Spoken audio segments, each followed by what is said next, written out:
Intramuros was the biggest European city in Asia. It defines our culture. The problem is most of our officials do not appreciate it.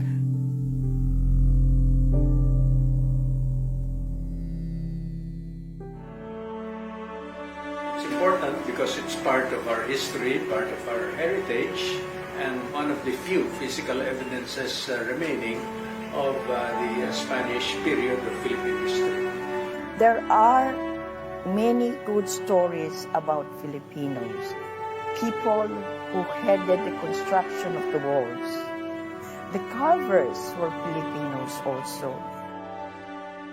It was a very exciting time. That's what I remember most, having a restoration force as big as Intramuros was at the time.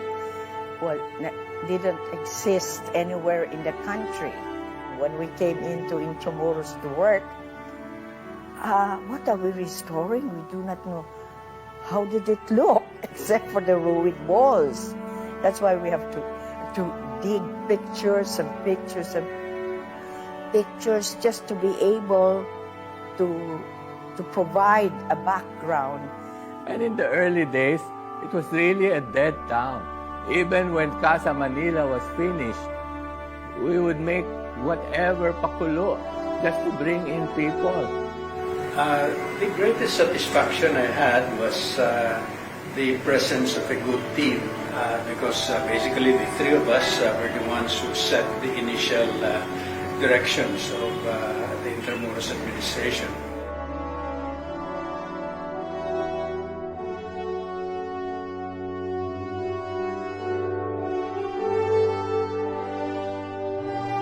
Since last year, I'm really amazed at how Intramuros has grown and has attracted so many people considering the problems we had in the beginning. They have thousands of people coming here, and all of them are paying the entrance fees, restaurants, all those cales. Can you imagine? It's alive.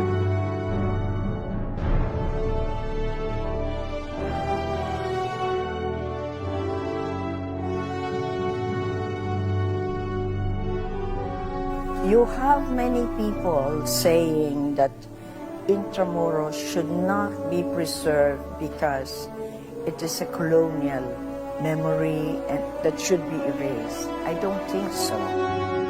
So it's about time that our people should see Intramuros is not just a symbol of colonialization, but a symbol of our spirit to rise above that.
If there's something about Manila that hasn't changed ever since, it's the lovely sunrise and sunset, as if reminding us that in all the chaos, there's still beauty to find in this place we all call home. And moving around it every day, doing the things that we have to do, we completely forget the invaluable history that it holds and the endless possibilities it can achieve. As Intramuros administration celebrates its 40th year, we also celebrate its people. As we work together, inspire each other, and teach one another of the many ways why this city is a place we will always love to call home. Standing as one so that we never forget the past that taught us how to survive, so we can move forward with a strong heart to build a future that we can all be proud of. We are Intramuros.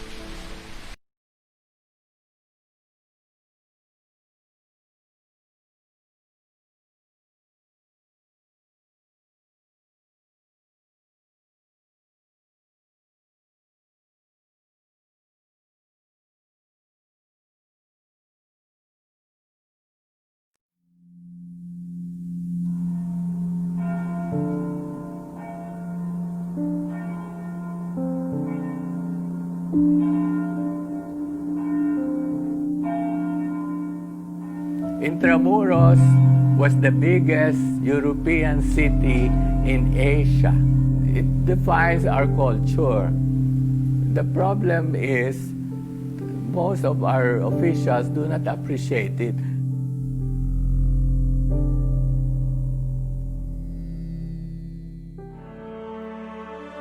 It's important because it's part of our history, part of our heritage, and one of the few physical evidences remaining of the Spanish period of Philippine history. There are many good stories about Filipinos, people who headed the construction of the walls. The carvers were Filipinos also. It was a very exciting time. That's what I remember most, having a restoration force as big as Intramuros was at that time. Well, didn't exist anywhere in the country. When we came into Intramuros to work, what are we restoring? We do not know. How did it look, except for the ruined walls? That's why we have to dig pictures and pictures and pictures just to be able to provide a background. And in the early days, it was really a dead town. Even when Casa Manila was finished, we would make whatever pakulo just to bring in people. The greatest satisfaction I had was the presence of a good team because basically the three of us were the ones who set the initial directions of the Intramuros administration.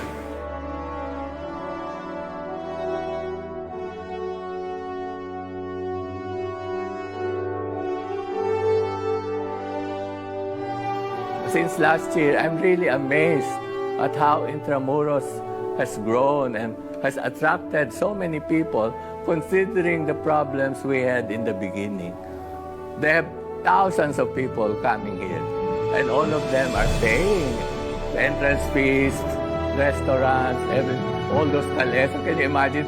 It's alive.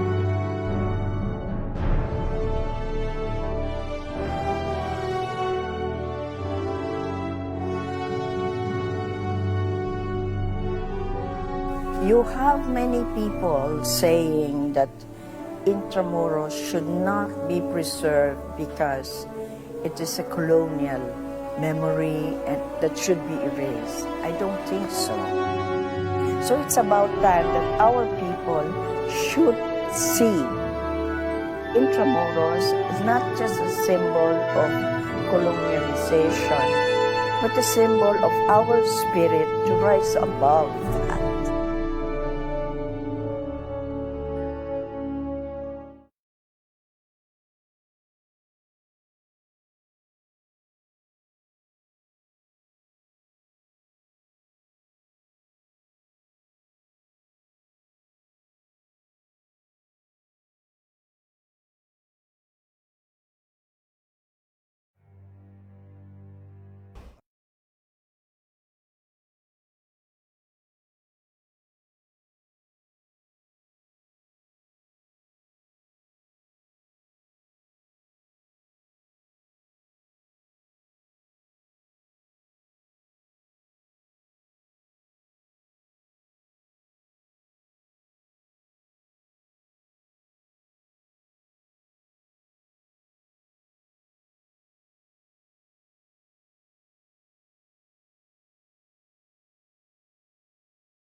If there's something about Manila that hasn't changed ever since, it's the lovely sunrise and sunset, as if reminding us that in all the chaos, there's still beauty to find in this place we all call home.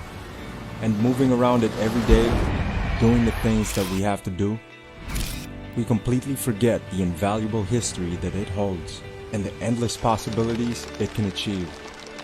As Intramuros administration celebrates its 40th year, we also celebrate its people.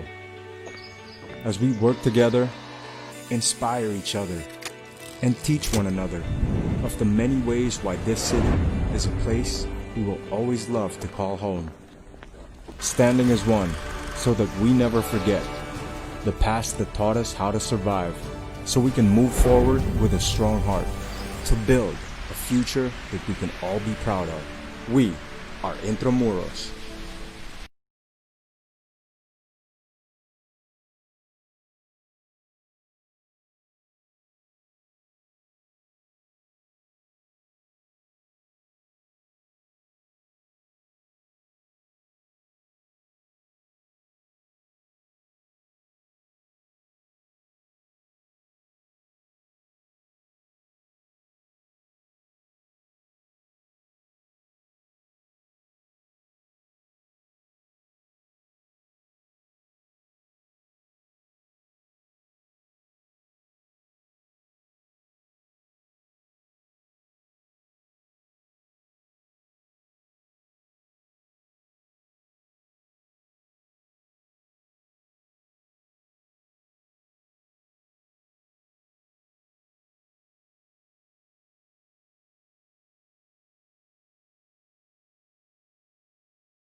As I always say before, no, whenever we say Manila, Manila was of course Intramuros, and during the Spanish period, and it was their prime city, no? And so everything that was about Philippine history and culture during the Spanish and of course the American period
If there's something about Manila that hasn't changed ever since, it's the lovely sunrise and sunset, as if reminding us that in all the chaos, there's still beauty to find in this place we all call home.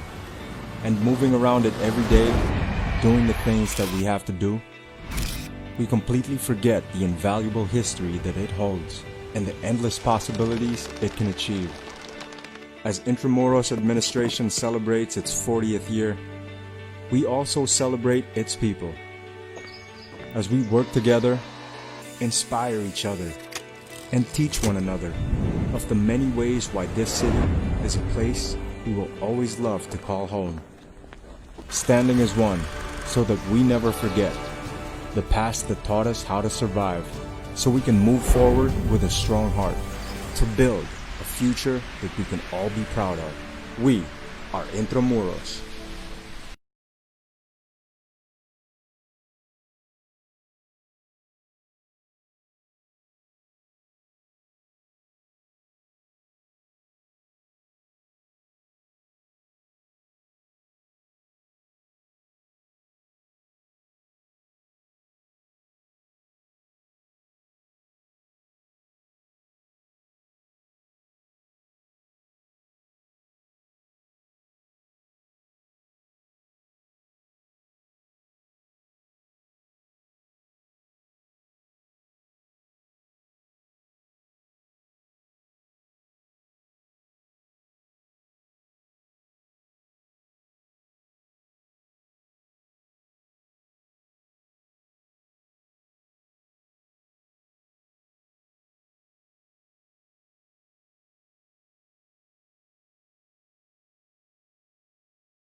Intramuros was the biggest European city in Asia.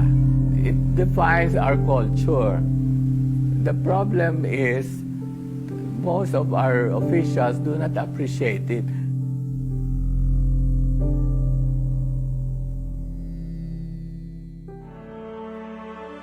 It's important because it's part of our history, part of our heritage, and one of the few physical evidences remaining of the Spanish period of Philippine history. There are many good stories about Filipinos, people who headed the construction of the walls. The carvers were Filipinos also. It was a very exciting time. That's what I remember most, having a restoration force as big as Intramuros was at the time. Well, didn't exist anywhere in the country. When we came into Intramuros to work, what are we restoring? We do not know. How did it look, except for the ruined walls?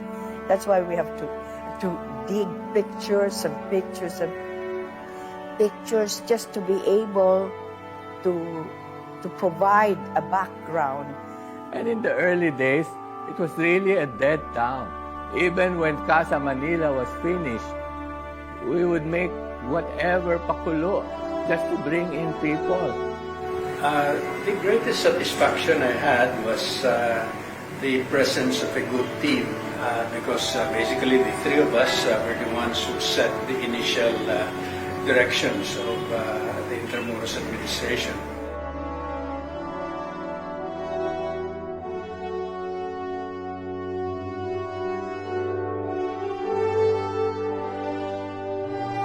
Since last year, I'm really amazed at how Intramuros has grown and has attracted so many people considering the problems we had in the beginning.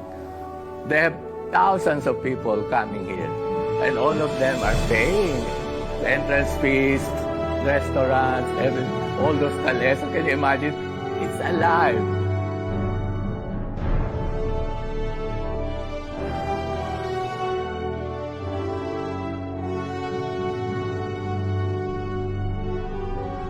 You have many people saying that Intramuros should not be preserved because it is a colonial memory and that should be erased. I don't think so.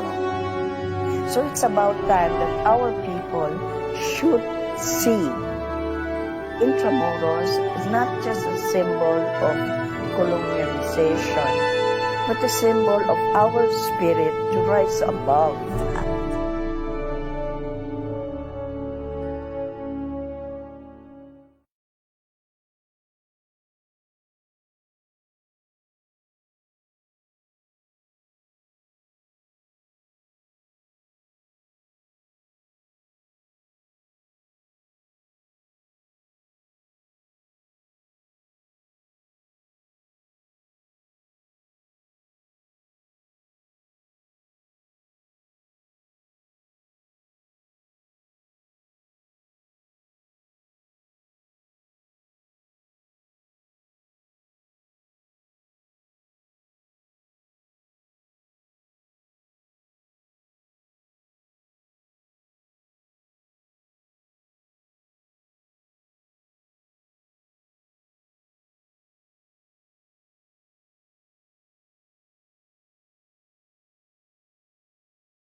If there's something about Manila that hasn't changed ever since, it's the lovely sunrise and sunset, as if reminding us that in all the chaos, there's still beauty to find in this place we all call home.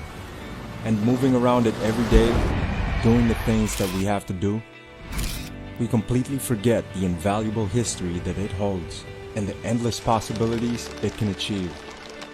As Intramuros administration celebrates its 40th year, we also celebrate its people.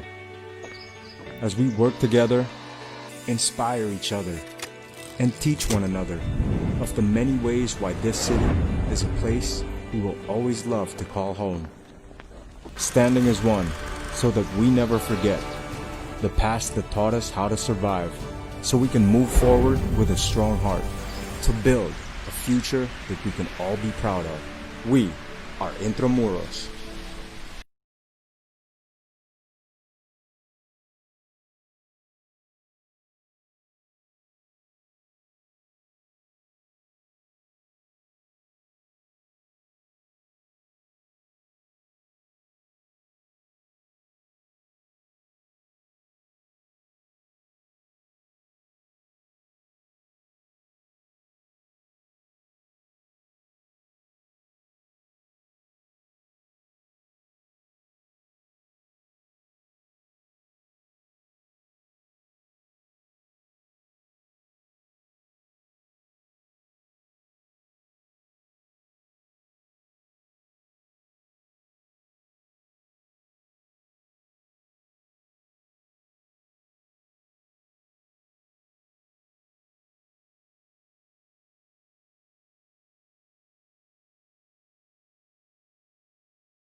Good evening. Good evening. Welcome to the ninth episode of the Intramuros Learning Session, brought to you by the Intramuros Administration in partnership with the Philippine World War II Memorial Foundation.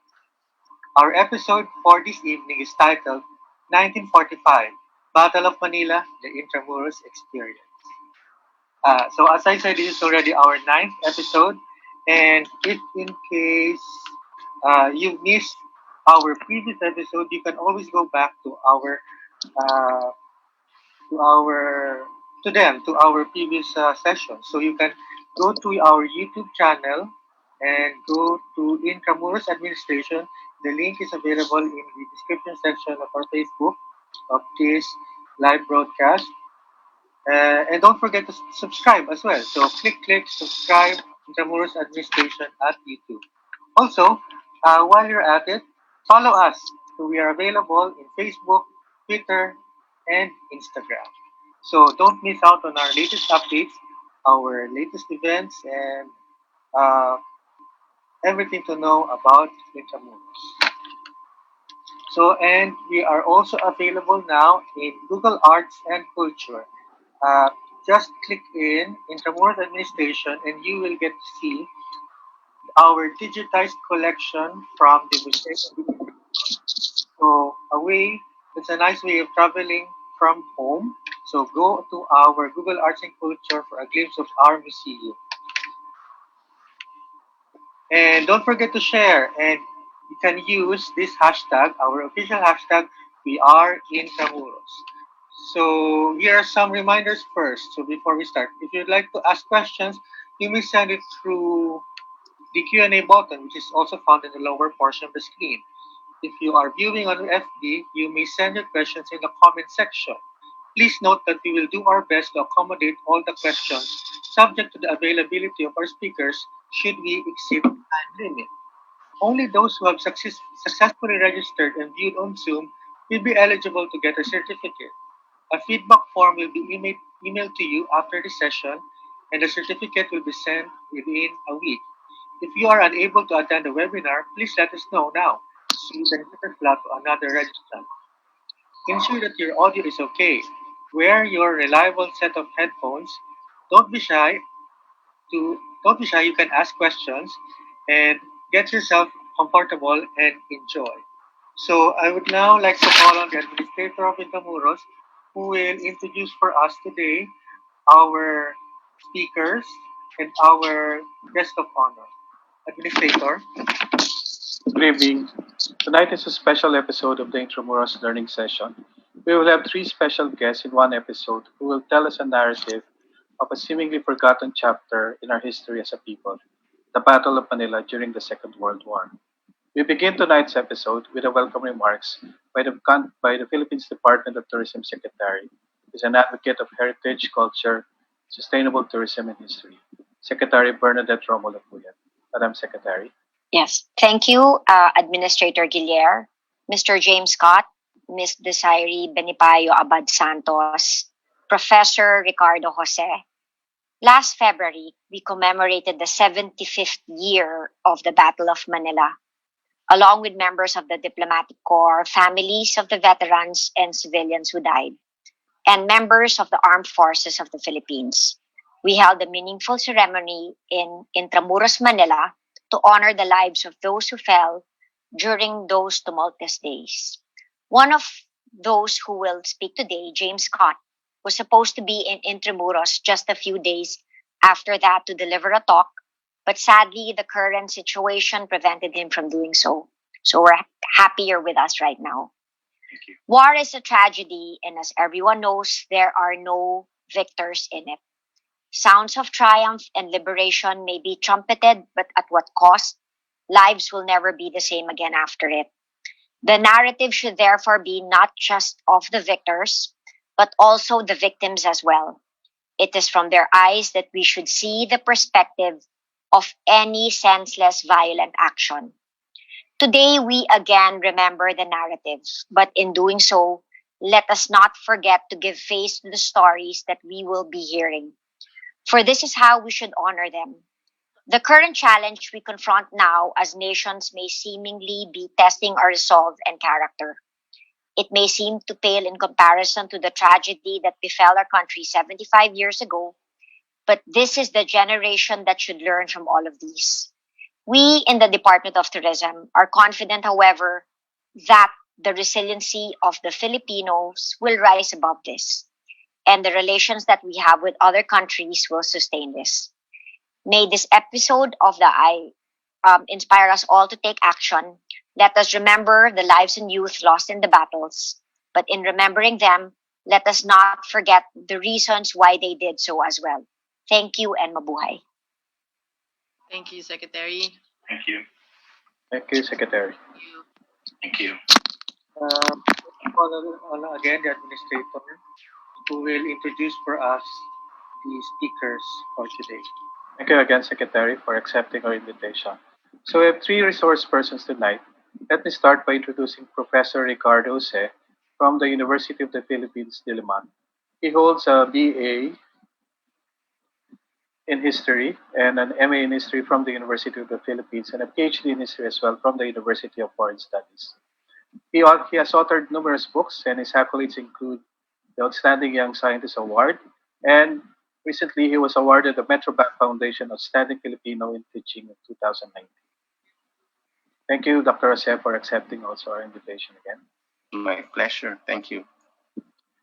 Next in our panel of speakers will be Ms. Desiree and Benipayo. Desiree is a writer and a film producer. She is currently the Vice President of Research and Education at the Philippine World War II Memorial Foundation and the Secretary of Memorare Manila 1945.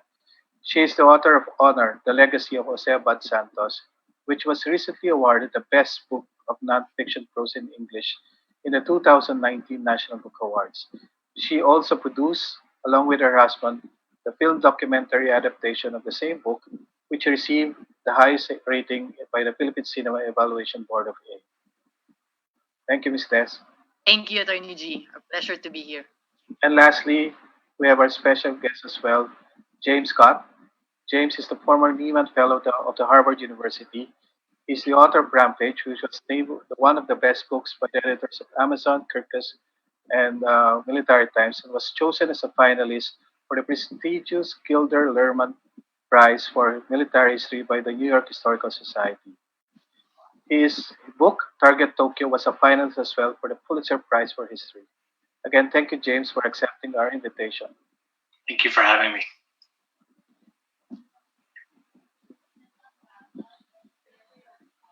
John? Thank you, Administrator, for that introduction. May I now call on our guest host for this episode. It's none other than our very own Miss Desiree Benipayo. Miss Des? Hi, John. Host, no? So, thank you for inviting us, and thank you for thinking about retelling this narrative to our fellow Filipinos because, as Secretary Berna Puyat said earlier, seemingly forgotten. This part of our history is seemingly forgotten, maybe because it was too painful.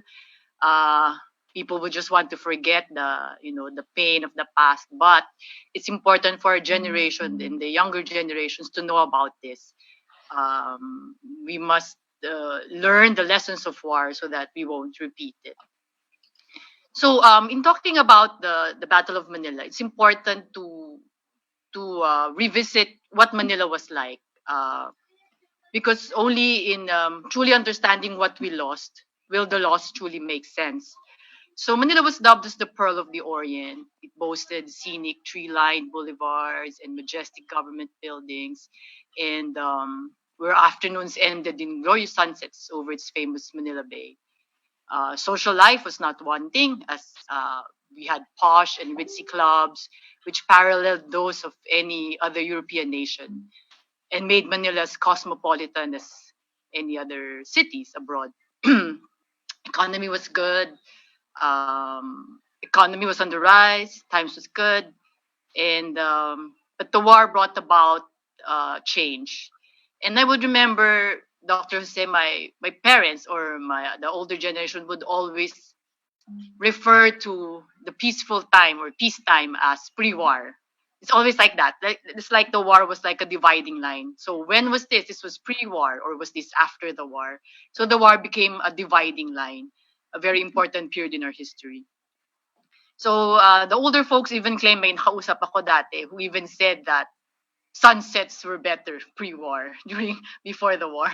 So it was as if it was a magical time, peacetime. before the war. So, Rico, can you kindly tell us how Manila has evolved during the American colonial period? Well, the Manila as a city evolved by leaps and bounds during the American period, partly because it was really totally open to trade. We had a special relationship with the United States at that time.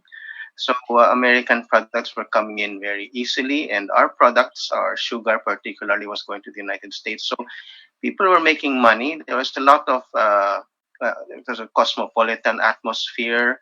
There were a lot of new buildings going up. As we know, the Americans specialized in building up the school system, and they also built up a strong health system as well. They also had strong public works. So a lot of the roads and highways and the other infrastructure projects came up during the American period.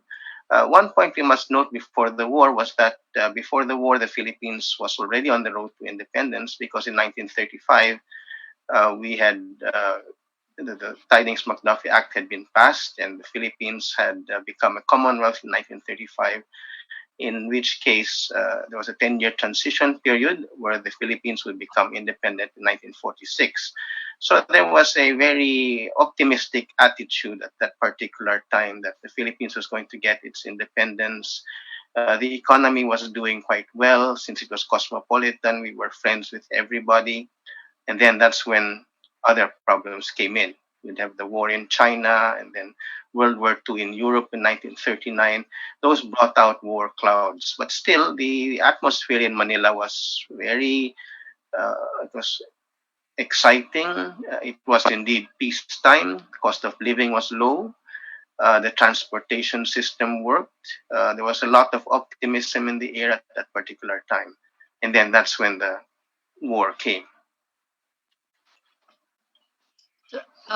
James, I've always been curious, how was the Philippines or the Philippine Islands, PI, viewed by the Americans during this period? Yeah, it was we had, you have to remember, we had a lot of American troops were here at that time, because the Philippines had been an American colony. It was transitioning, as Dr. Jose said, toward independence. So you had a pretty large garrison of American troops here, but you also had a really large civilian population as well, because the Philippines had long been seen as sort of an extension of the U.S. business markets toward India, China, Malaysia, and Asia. And so you had a lot of companies here. You had Ford Motor Company, you had General Electric, Studebaker.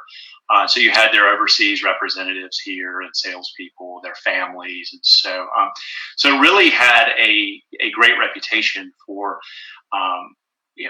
great quality of life. You had a more relaxed pace than you might find if you worked in New York City. Of course, it was in the tropics. It was beautiful, and so it really was a pretty magical place. It was known as the Pearl of the Orient. And I was just actually scrolling through some of these photos here that I think really give it a wonderful look at what Manila was like during this time period. And these are actually photos that came from the U.S. National Archives, like this photo here of the Manila Hotel.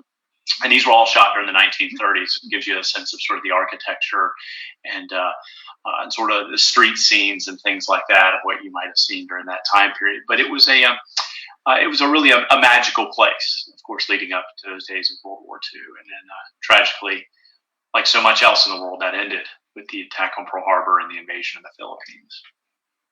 Yeah, and on December 8th, 1941, the Japanese came attacking and rudely disrupted this glorious era, which we know as peacetime. It's even spelled peacetime in Filipino, Pistaym, peacetime. I was reading a book then and I didn't decipher what was peacetime. Oh, so it was peacetime. So it was a term. That's what I meant. It was a term for that glorious magical era. And on December 8th, the Japanese attacked Manila and many military installations and all the airfields. And that December was referred to as Black Christmas. Very sad Christmas in our history. And then the war cabinet went to Corregidor on December 24th. On December 26th, General MacArthur declared Manila an open city. But the Japanese, in blatant disregard of the declaration, continued pounding Manila and its environs. James, what do you mean? What exactly do you mean when you say open city? What does that mean?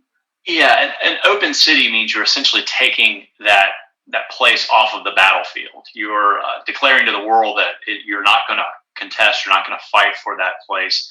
You're going to remove your troops and your war goods out of the city, and it's designed to protect the civilian populations. Cities often, don't necessarily have great strategic values anyway, and for a invading army, they tend to have lots of liabilities in terms of huge populations that you then have to take care of, feed, things like that. And so MacArthur, and it's important to remember, Douglas MacArthur had this long affinity for the Philippines. He had his father had fought here during the Spanish-American War, had served as an early military governor. Douglas MacArthur had spent much of his career here, including his first assignment after finishing West Point in 1903. He'd come back time and again in positions of greater influence. Until he's invited back by President Quezon in 1935 to help build the Philippine army in preparation for independence. So he, for MacArthur, really, who had grown up the son of a military officer pinballing around the world, Manila was really, in many ways, the closest thing he had to a hometown. I mean, he courted his wife here. His son was born in the Philippines. His mother had died here. And so he had these incredible fond memories and allegiances, and he wanted to protect that. And so in declaring Manila an open city, his idea was to tell the Japanese and tell the world, we're not going to fight for Manila, and we're going to pull back to Bataan and the fortified island of Corregidor in order to protect the Pearl of the Orient. It is kind of like saying that we're surrendering Manila, to that effect. Yeah, I mean, we're not, basically we're pulling out of it. We're not going to make this a battlefield. And again, it's really, you're trying to protect the city and its inhabitants, particularly a city like Manila that has a rich cultural heritage. You've got churches dating back centuries. I mean, you've really got a lot of priceless architecture here. Yeah. But yes, in a sense, they're pulling back out. And the sad part is that the Japanese chose to ignore the declaration and continued the bombings. And on December 27th, they bombed the port area, Intramuros.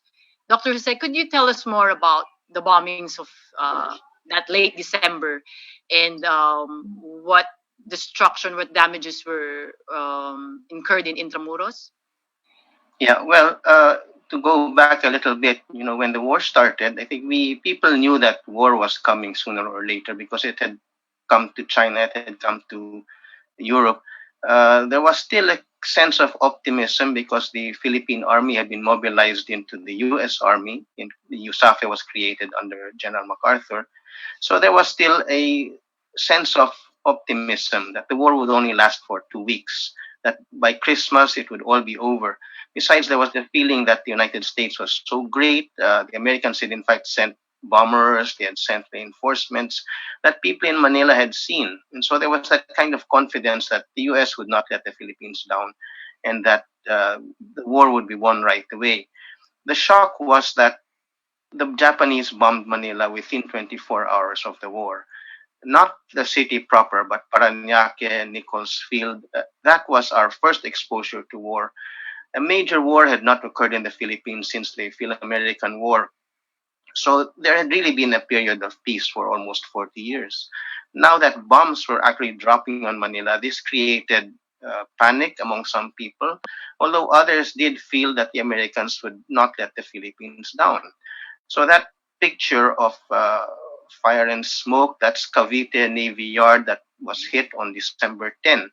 That could be seen from Manila. All you had to do was go up to Rojas Boulevard, go up to the breakwater, and you would see not this view, but you would see the plumes of smoke rising into the sky. And that was a first for Filipinos. That had never really happened. And then after that, news came that Clark Field had been bombed, that the U.S. Army Air Force had been really pulverized more or less on the first day of the war. And the troops were, there was that still the optimism. people, young men were volunteering for war, but by this time the ROTC cadets were being sent back home because they had no more guns, and it started to look bleak. So by the time Christmas came, the major landings had already taken place. And while the news was still pretty good, it was censored. And so the reality was that the troops were being pushed back. And so MacArthur did declare Manila an open city on December 26. That was quite a shock to most people because the news had been fairly good up to that point, and all of a sudden Quezon and MacArthur left. They didn't know it was Quezon's, it was Corregidor yet, but they knew that they were leaving for the battlefront. And then the major shock was December 26. Manila was declared an open city. That meant all the military troops would leave the city. And then December 27, Manila received a major bombing. The Japanese targets were essentially the port area, the ships that were there, and they were also aiming at ships in the Pasig River.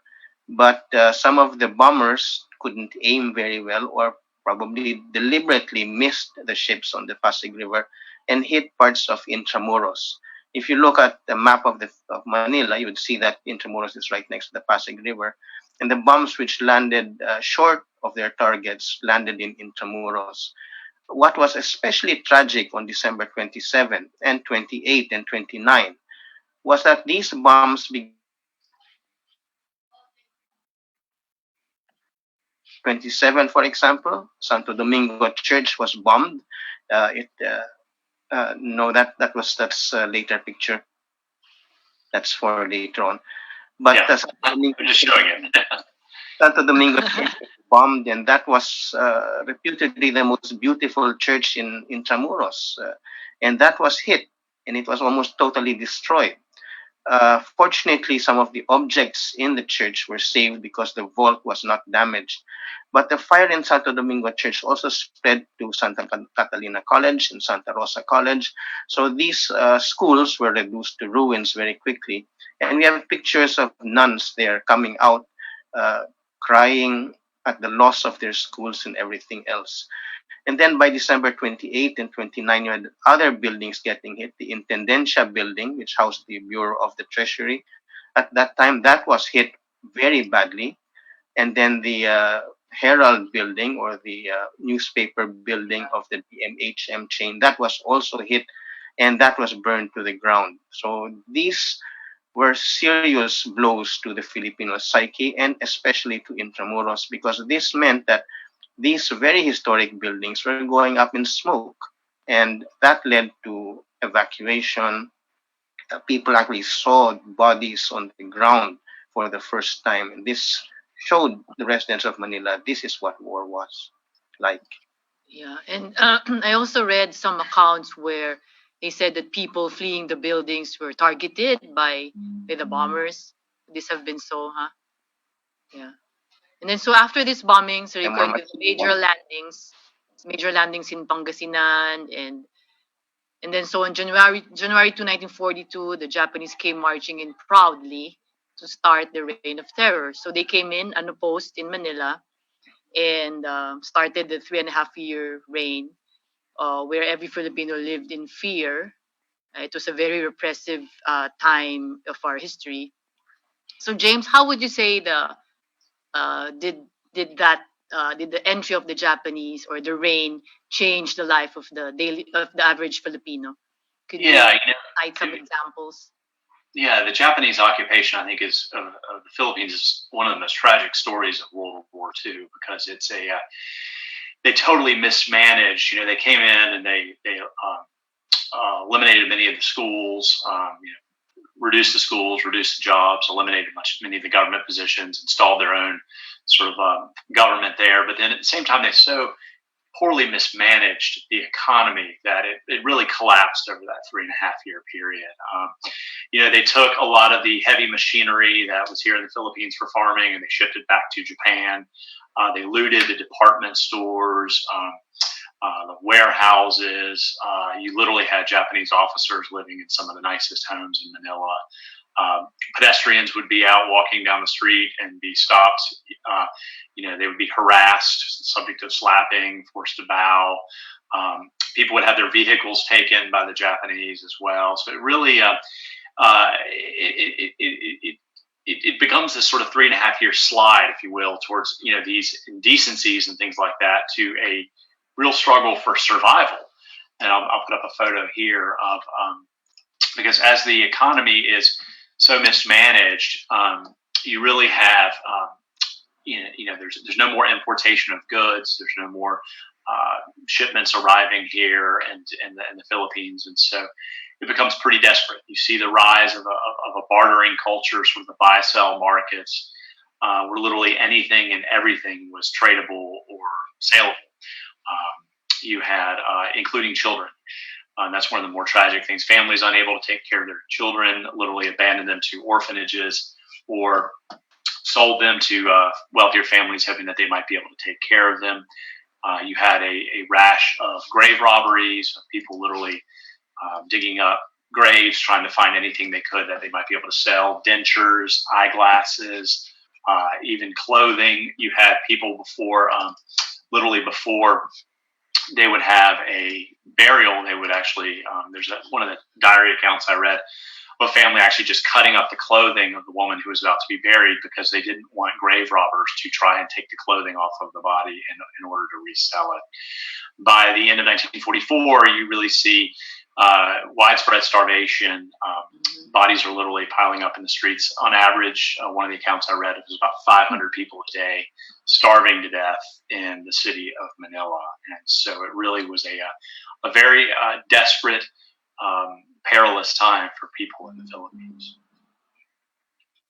Dr. Jose, at the start of the occupation, like January, February 42, the executive commission was formed, right? Yes. So could you tell us a little bit more about the political situation then, and when did we have the second Philippine or the Japanese sponsored republic, and what was the position of Laurel vis-a-vis the Japanese who were still clearly in command? Could you tell us a little bit more about the political situation then? Yeah. Okay. These are very long. It's a very long story behind this, but to make it short, when the Japanese entered Manila on January 2, 1942, they immediately declared martial law, and all the liberties that we enjoyed before the war were suspended. Military government was put in place. What they called the Japanese military administration was set up. And in order to deal with the nitty-gritty daily tasks of administration, the Japanese tried to get Filipinos to work with them. And a number of the Philippine political leaders before the war had been asked by Quezon to stay behind and try to soften the blow.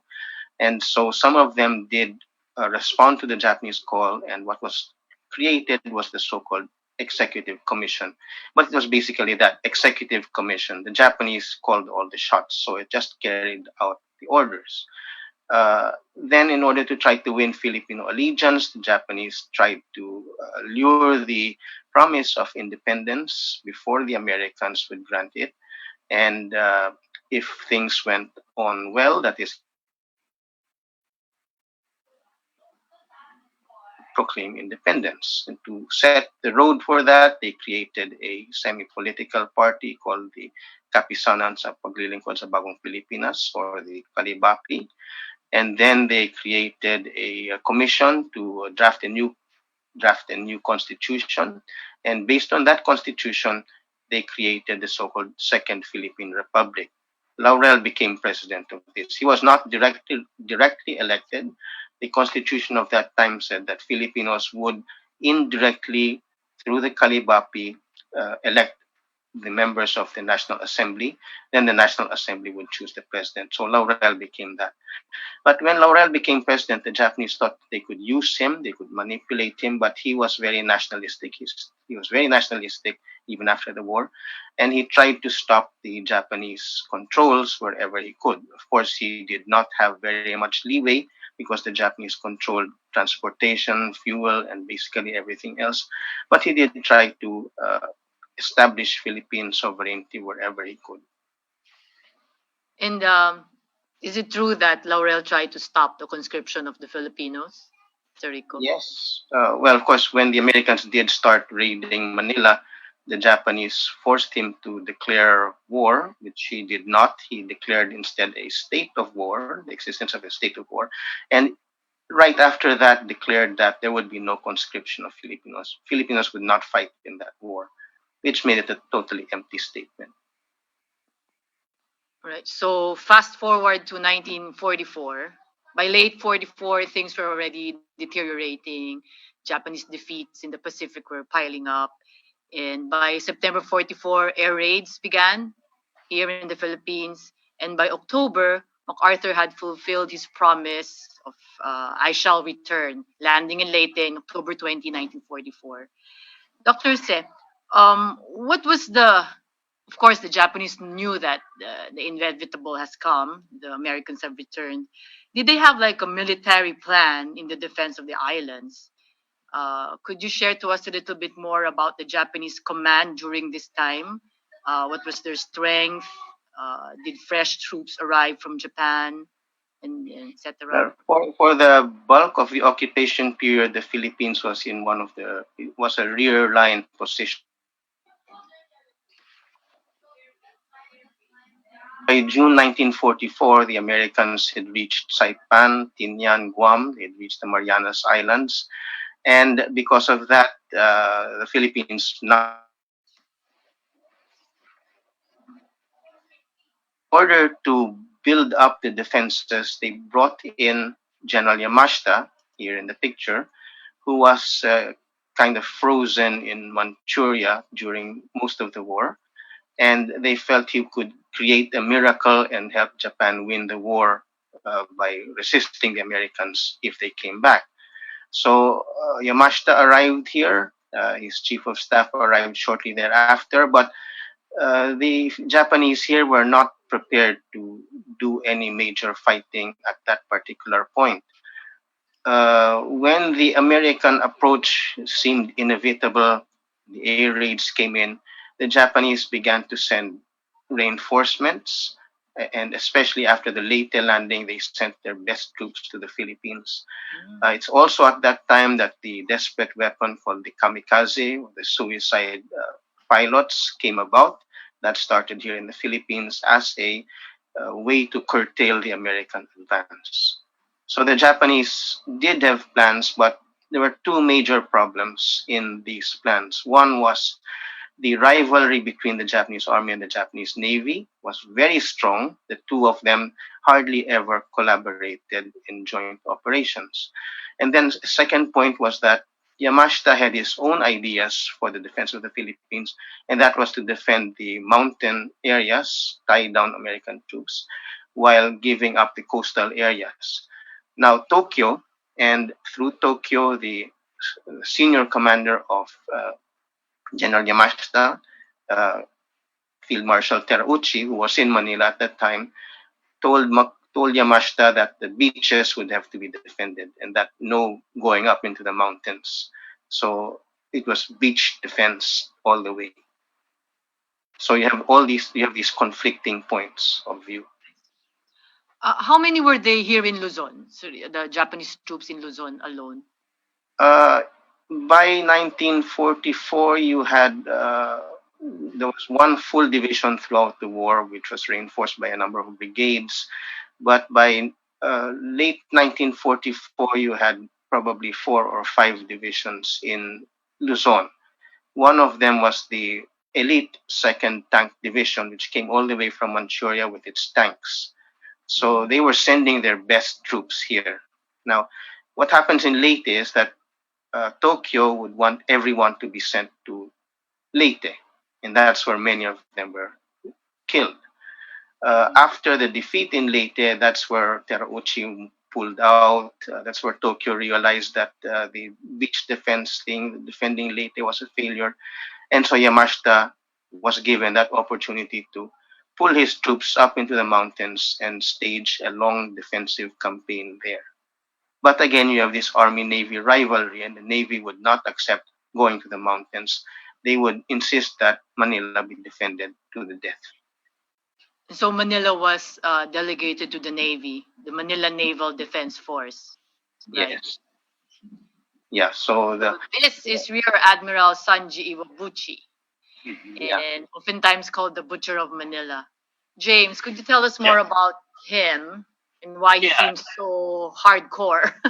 Iwabuchi had been a failed sea captain early in the war. He had actually had his ship shot out from under him off of Guadalcanal. And what had been a big disgrace for him, he'd actually survived the sinking of it. Japanese culture, it was viewed very heavily on the idea that the skipper should go down with his ship, but yet he had survived.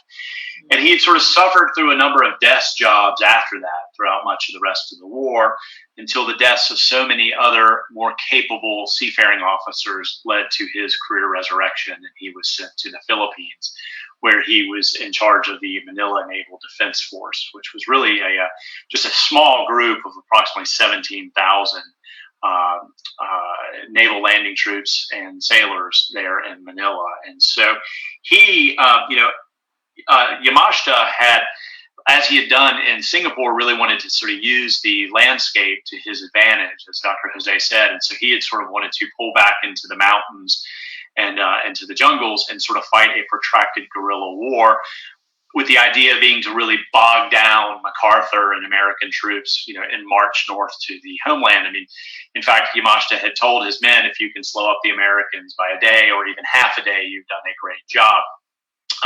Because that was his strength, and that was that is always an inferior army's strength, is to try to use guerrilla warfare like that.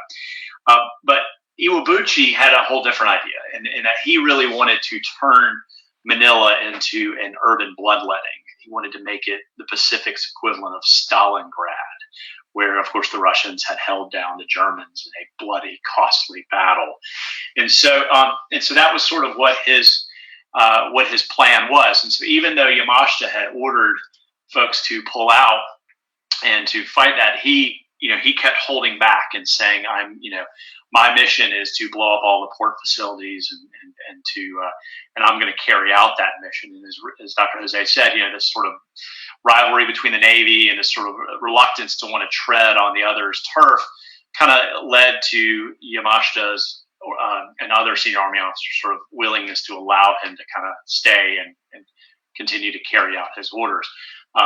What he was actually doing at that time was fortifying the city of Manila, and in preparation for this. And I'll just pull up an image here, and you can see, for instance, this is the corner of Dart and Oregon streets, where they had actually taken railroad axles and planted them into the roadways to make tank traps. They had taken beach bombs and made them into improvised explosive devices.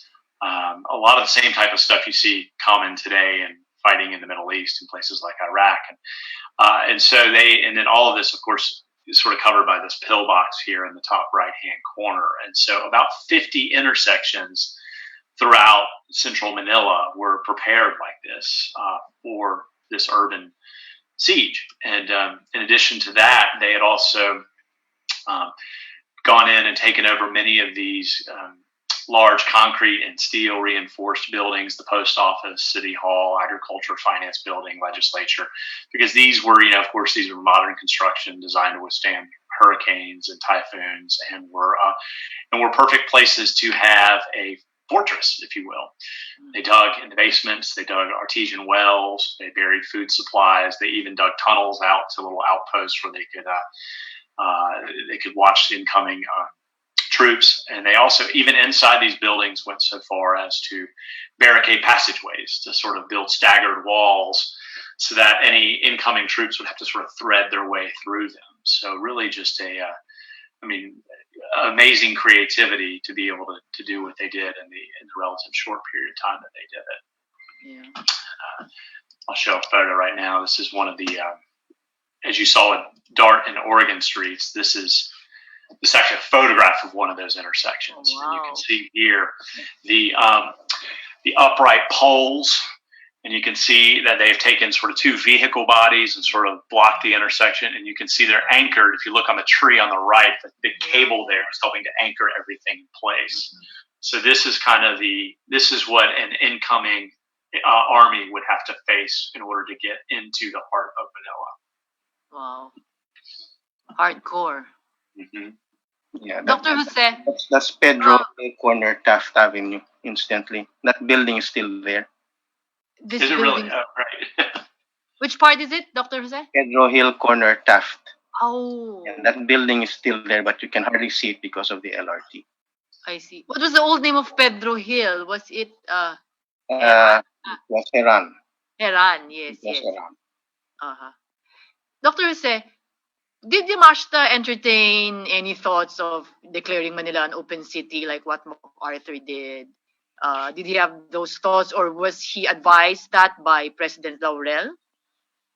Laurel tried to plead with Yamashita to declare Manila an open city, but Yamashita insisted that he could not do so without Tokyo's approval.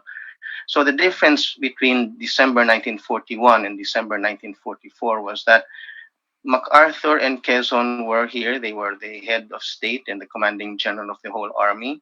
But Yamashita was part of a larger government, part of a larger army, and he would insist that he didn't have the power to declare Manila an open city. Although Laurel did plead with him several times before they went up to Baguio. And the Laurel and his cabinet went up to Baguio when? This was late December 1944. So the irony was that as the most of the Japanese army soldiers were leaving Manila, and that included Laurel and his cabinet, that's when the Japanese Navy was beginning to build their fortifications and putting up all those defenses. I see. So just as they had ample time to prepare to fortify the city, and then the Americans from Leyte. James, could you tell us what the route taken by the Americans were from Leyte and in their advance to Manila? Yeah, let's pull this up for us. So the Americans land January 9th up on Lingayen Gulf, about 100 miles north, and began the advance south toward the city.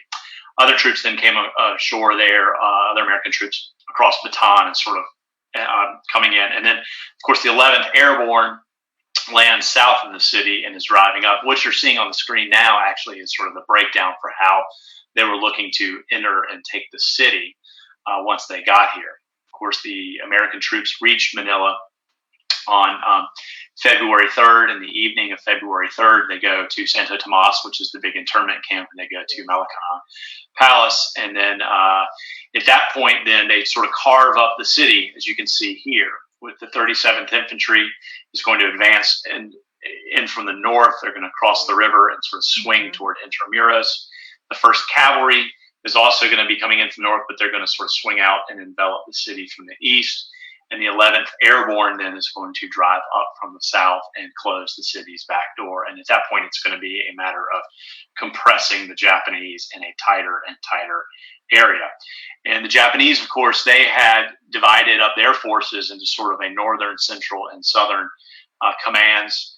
The northern forces up above the Pasig River, of course, set fire to the Escolta and Tondo and the business district up there, and then fell back across the river into sort of the heart of Manila there. And that's where they had planned sort of the ultimate fallback defense centered around Intramuros and those handful of government buildings that ringed the old walled city there. Similar along the southern part of the city with Rizal Stadium and PGH were also other strong points there that they were going to defend. So as the Americans come into the city, what they find is that the Japanese sort of destroy the north and fall back across the river and prepare to hunker down. And then it really becomes almost a block by block, fortress by fortress, intersection by intersection retaking of the city, because in order to advance, the Americans, of course, had to take out those intersections, but then they also had to take out those buildings where the Japanese were holed up. And I've got another photo here that kind of gives you a sense of what it looked like for, if I can get it to pull up. Some of that here as the Americans are coming in. You can see the tanks and you can see the troops hiding.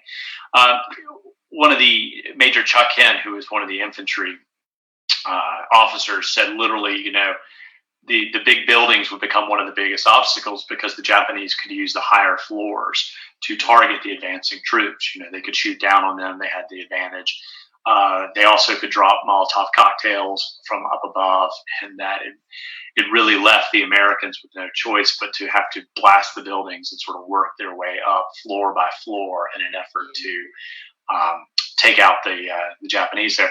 Same thing with the intersections, because the way the Japanese had booby-trapped the intersections, the troops often found that in advancing into the city, you had to go not down the street, but you literally had to go into the buildings and blow out the walls all the way up as you sort of advanced down the street in order to attack the rear pillbox.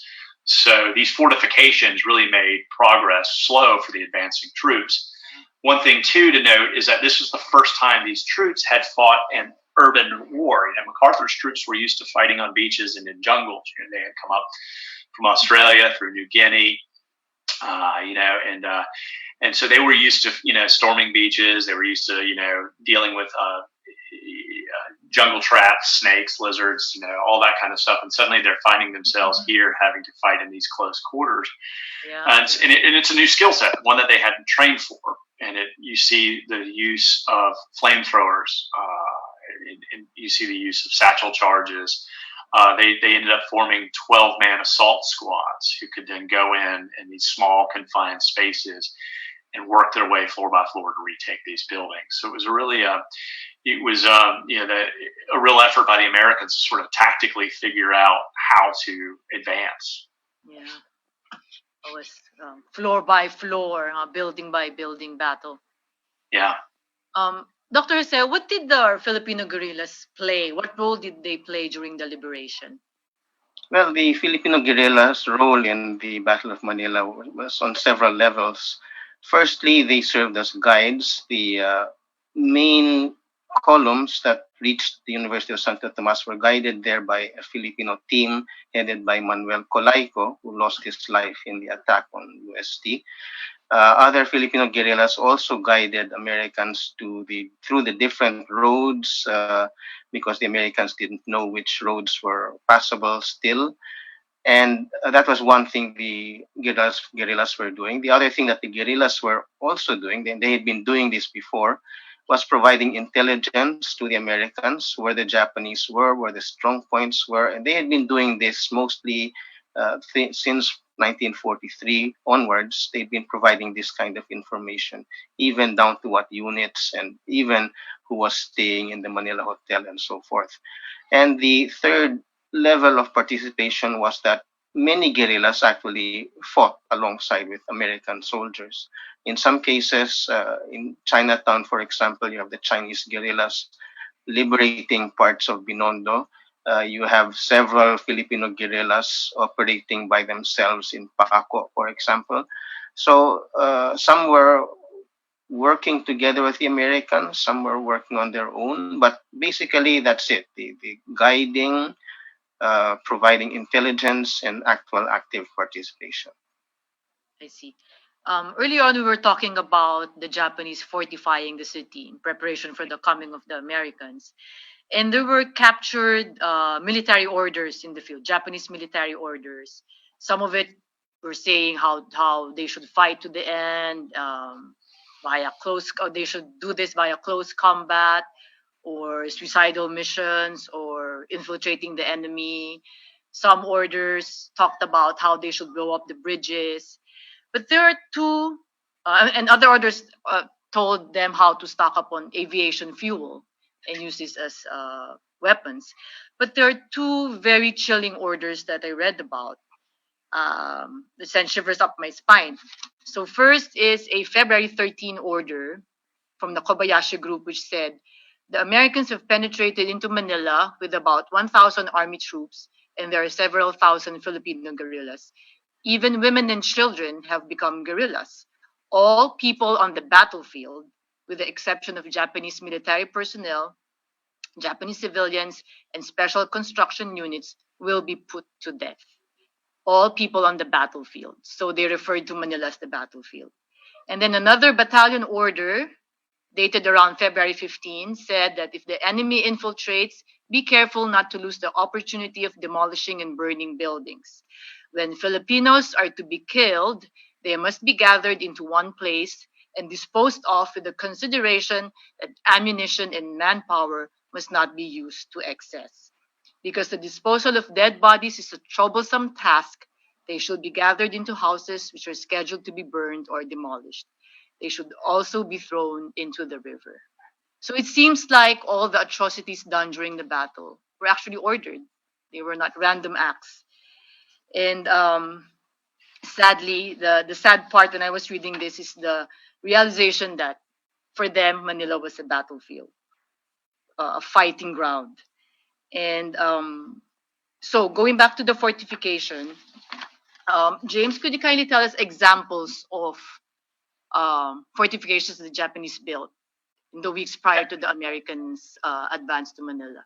Yeah, and one thing I'll actually, in sort of picking up on your comments too about the orders, is that those are a couple of the examples that we have that snippets that were found on the battlefield afterward. But if you really look at the timeline of the atrocities that took place in Manila, it's really even earlier than that the mass murders really began. And sort of in looking at it, the U.S., when they came in and documented the atrocities afterwards, and MacArthur on February 17th orders all atrocities investigated, because at this point, American troops, as they're advancing, they're coming into houses, they're coming into schools, they're finding these scenes of mass civilian death, and it's making its way back up to MacArthur, and so he orders them all to be investigated. And the U.S. took that very, very seriously and did incredible investigative work after the battle. And if you pinpoint, they identified 27 major atrocities in Manila. Of course, there were more than that. In some cases, whole families were wiped out. There was no witness to recount afterwards, or survivors had left the city afterwards. So, but they identified those 27 major ones. And if you really look at those, February 9th is actually the date that the atrocities really ramp up. And up until February 9th, most of the atrocities were aimed at people connected to the constable service or people suspected of being guerrillas. After that, it just becomes a wholesale slaughter. A rampage, if you will, in which it's about mass casualties. It's about grouping people into social clubs and setting them on fire. It is about herding people into, like what happened at St. Paul's, into the dining hall there and dynamiting it and killing 300 people. It is the attack on the Red Cross. It is, each of these kinds of things. And these are mass murders. These are mass atrocities. And so I think even though those orders are spot on, they're actually, the carnage had begun days ahead of that, really. I'm sorry, so going back to your original question sort of about the fortifications, most of those were really, like I said, were geared into the heart of Manila. I mean, everything was sort of built with the idea that sort of the old walled city, because it is a natural fortress. It's got walls that are, 20 feet thick and towering, 2 stories high in some places. It's a natural fortress. And then using that as sort of your fallback position, then you have right around that, if you think about all those great government buildings built, during the 1920s, 30s, and 40s, are all part of that network. And so the idea being that that's going to be where you can make your best final stand. I see. Dr. Jose, this is, I think, one wrong notion of the Filipinos, that whenever we talk of destruction by artillery, they would always think it's American. But there are big Japanese guns here that were placed, right, from their sunken naval ship. Would you care to tell us more about this? Yeah, How well, they fortified? of course, one thing about the American artillery is that they were very well photographed, and there were so many movies taken of them. So those are very striking images, but there are no photographs or footage of the Japanese artillery that was used against the Americans or against the Filipinos. So the American artillery was very, very heavy. They used all sorts of mobile artillery and fixed artillery, but the Japanese did have up to 5-inch guns. Many of these were naval guns that had come from sunken Japanese ships. In the Intramuros area alone, there were probably 5 or 6 around that. And in the whole of Manila, the most common of these was this 5-inch naval gun, of which some of them still exist actually today. Some of them were put up in the, say, La Loma Cemetery. Some of them were put to guard the San Juan Water Reservoir. Some of them were put along Rojas Boulevard to guard the seafront. These were dual-purpose guns which could be used against aircraft, and they could be used against ships and against people, of course. The Japanese also had rockets. They had as large as 8-inch rockets that the Americans had not encountered elsewhere. The rockets were not very accurate because the launchers were not very stable launchers, but they made a big racket when they flew over, and the impact was more psychological. Now, insofar as the Japanese artillery firing back, they did not particularly fire against American artillery positions, but again, they targeted fixed positions. The Japanese had actually managed to map Manila and had all the grids there, so they knew where to fire. And when the Americans took over UST on February 3, next few days, the Japanese were zeroing in on UST. And so, ironically, the internees there who had survived 3.5 years of internment died because of Japanese counter battery fire. Most of these guns were eventually put out of action. But again, just to show how serious some of these guns were, one field gun was brought all the way up to the second floor of the post office building, and that covered all the way front, the Padre Burgos. It blocked any approach from the forward part there. So the Japanese did have their own guns. They had their own artillery. They also had grenades. They had used rockets. They had mortars. And Doctor say they were preparing for a siege. So did they also stockpile on food and water and stuff like that? Yes. Well, first of all, the ammunition, they stockpiled that, but also some of the positions that were overrun by the Americans later on were reported to have rice and food for about 3 months. So they were there really for a long haul. They were not going to surrender. They were going to stay there for, this was February, they were prepared to stay till April or May. Wow. You know, I was going to say one thing to add too, Des, is that the Japanese intentionally went through areas and set fire to them.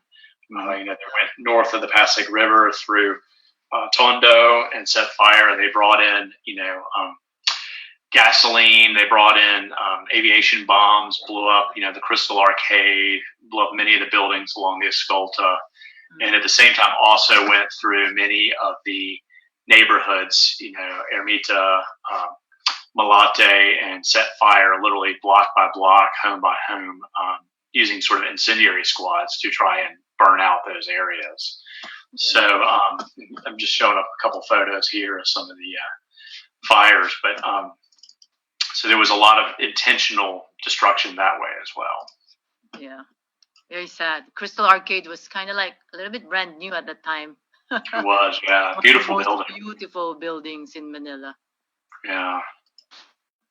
Doctor said there's another wrong notion about Manila being carpet bombed. Yeah. There was no aerial bombardment. Macarthur forbade it, right? Could you please enlighten us on this? Yes, during the entire first part of the Battle of Manila, Macarthur forbade aerial bombardment of Manila because to him, bombs at that time were not guided, so they could hit anywhere. So Macarthur refused to give any permission for aircraft to bomb the city of Manila. Manila had, of course, been bombed before by planes earlier on, but during the first part of the Battle of Manila, Macarthur prevented or he forbade any aerial bombing. Even artillery fire, he placed strict restrictions on artillery fire. They had to see the target directly. They had to be sure of the accuracy and so forth. Later on, when the American casualties increased and when the Japanese fighting was really more intense, Macarthur relaxed the rules on use of artillery, and that's where the artillery went into effect, destroying many of these concrete buildings. Yeah, and that's, I'll add one thing too. I mean, if you look at the artillery maps from the field artillery battalions that were used, I mean, a lot of the artillery was directed at the walls of Intramuros. It was directed at these, at the legislature, at the finance building, agricultural building. I mean, they fired just on the morning of the retaking of Intramuros 10,000 artillery and mortar rounds into the walled city. So, I mean, you can really, it was heavily concentrated in critical areas where the Japanese were holed up. Another thing that's worth noting is the Japanese like to position artillery amongst civilians. In the area around PGH, also American spotters looking down from over into the walled city would see that when they were moving artillery pieces, they would surround them with civilians in order to stop the Americans from targeting it. So using human shields, if you will. Yeah. Yeah. For viewers who are interested to see a naval gun, Japanese naval gun, there's one beside Baluarte San Diego in Intramuros, a big naval gun which they painted green, and that's Japanese. All right, so we now go to the battle, the main battle. It started on February 3 when the Japanese started torching the commercial and financial district of Manila and started rounding up men, women, and children. And the first of these massacres will be at the Deepak Lumberyard in Tondo. And the slaughters began, which will continue for the next 29 days. Atrocities and the massacres are too many for one accounting. Earlier you said there was 27 known like heavy slaughter sites, but there were more, right? Way more. So for tonight, since it's too many for one accounting, for tonight we'll just focus on the Intramuros experience. On Dr. Jose, on February 4, by February 4, the gates of Intramuros were sealed shut, and all the residents inside were trapped. They didn't let them. The Japanese did not let them out. Why do you think this was so? Why did they not just let them go, and just let them be and evacuate wherever? Why did they have to seal them inside the city? I think the main reason why the Japanese who were defending Intramuros closed the gates and kept the civilians there was to use them as human shields or as pawns. This was kind of bargaining chip in a sense, so it also would prevent the Americans from indiscriminate shelling of Intramuros as long as they knew that there were civilians there. So these were kind of human shields that the Japanese defending Intramuros were working on. Doctor, do you have an estimate of more or less how many civilian population Intramuros had at that time? I was trying to check. I don't have a good estimate. There were a few thousand people in Intramuros at that time. Many of them were Spaniards. They belonged to the Spanish churches that were these old classic churches in Intramuros. You also had some Chinese. You had a number of Filipinos. It was a mixed population. Now, many of the more affluent families had moved out into Ermita or Malate or even to Quezon City. But Intramuros still held several thousand people. So these ones were to be held as hostage. Now, what's interesting here is that the Japanese would single out the men and almost entirely wipe out the menfolk. Yes. Speaking of that, James, in your book, it said that by February 5 and 6, the men were rounded up into the Manila Cathedral and the San Agustin Church, and then were marched to Fort Santiago. In your book, it says the most dreaded place, even during the Spanish period. So what went on inside Fort Santiago during this time? Well, Fort Santiago, I'm going to put up a thing here, was really just a terrifying, it's probably one of the most terrifying places it's a Japanese torture center, essentially, and it's used that way all the way up until the Battle of Manila. So it has a sort of a dreaded history going back before the Americans arrived there in early 1945. And it's what the Kempei Tai use it as a torture center. And if you, and while people were there, they were starved, they were beaten, they were waterboarded or water cured. They were placed in vats of water and electricity applied to them. They were hung up by their wrists, their thumbs. And some of the more awful things that they did is they were made to beat and in some cases even kill other people who were captives of the Japanese. And what I'm putting up here is this is just a quick snippet from a deposition of a Richard Beck, who was an American there with the Army Air Forces, who was brought there, and he later testified that while he was there, he had to, in fact, beat another inmate. And he says, He says, I was called out of the cell and given a baseball bat and directed by Kauai to hit an old man who was there. This man was at that time in a very battered condition as the obvious result of beatings previously administered to him. At first, I didn't strike this man very hard, and Kauai told me that if I didn't become more severe, he would shoot me. After that, I beat the old man. And so you can imagine sort of, and I read another account of a captive there who was forced to behead others. So I mean, the mental and physical torture that went on throughout the 3.5 years of the Japanese occupation is just it's horrific. And a lot of it was they were trying to find suspected guerrillas and break guerrilla networks and things like that. They literally, in one case, brought in a suspected guerrilla's wife and then burned her with cigarettes in front of him, so that they would actually torture in order to get to him, torture his spouse. So it's just a chamber of horrors. Yes. It really is. So, and of course, Fort Santiago then it becomes the final kill place, if you will, for thousands of military-aged males in the lead up to where the Japanese knew eventually the Americans were going to assault the walled city, and they had to be prepared for that. And one of the things they wanted to do was eliminate anybody who might turn on them. And that would be any males, from the ages of 14 to up into their 60s and 70s, because they didn't want to do that. So they needed to kill them all off. And so that's what they did. They rounded up everybody in Intramuros. They brought them to the Manila Cathedral. They brought them to San Agustin. They separated out the males, and they marched them to Fort Santiago and in order to kill them. But days later, they were not content with the men and started with the women and the children, raping them and bayoneting them. Absolutely.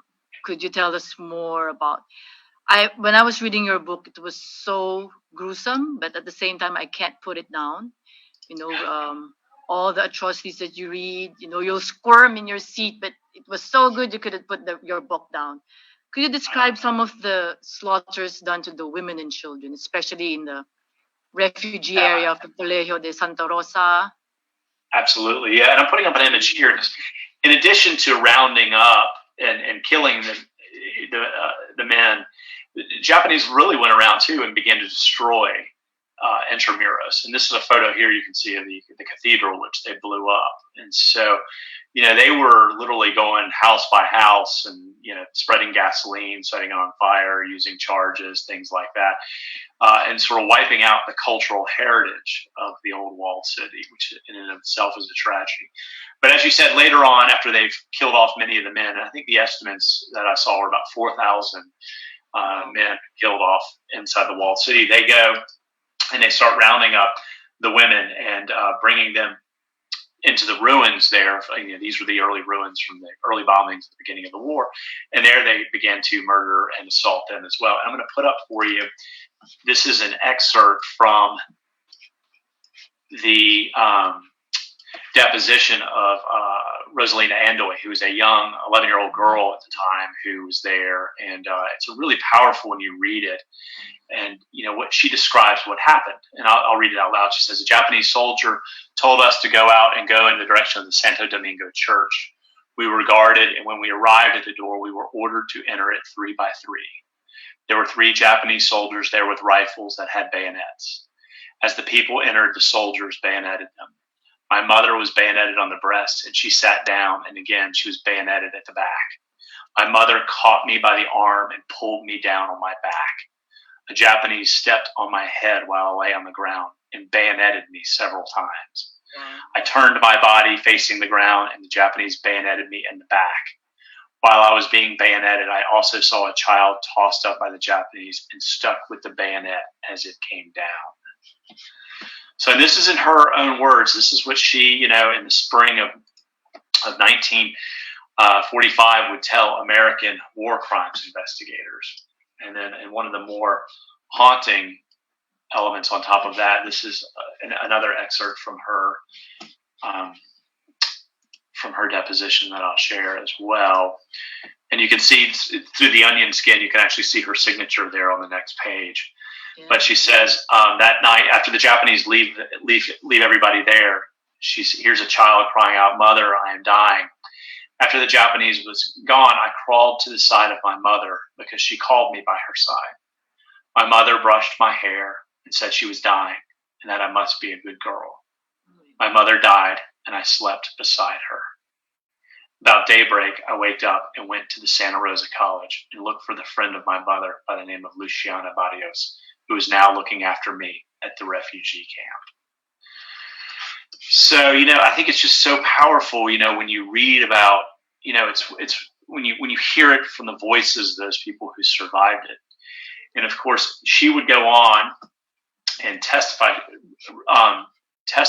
later on in the war crimes trial. And Rosalina Andoy, she actually survived being bayoneted over 30 times. Yeah. And here's a picture of her there on the witness stand in the Yamashita trial there in what is today the ballroom of the U.S. Embassy. This was in late 1945.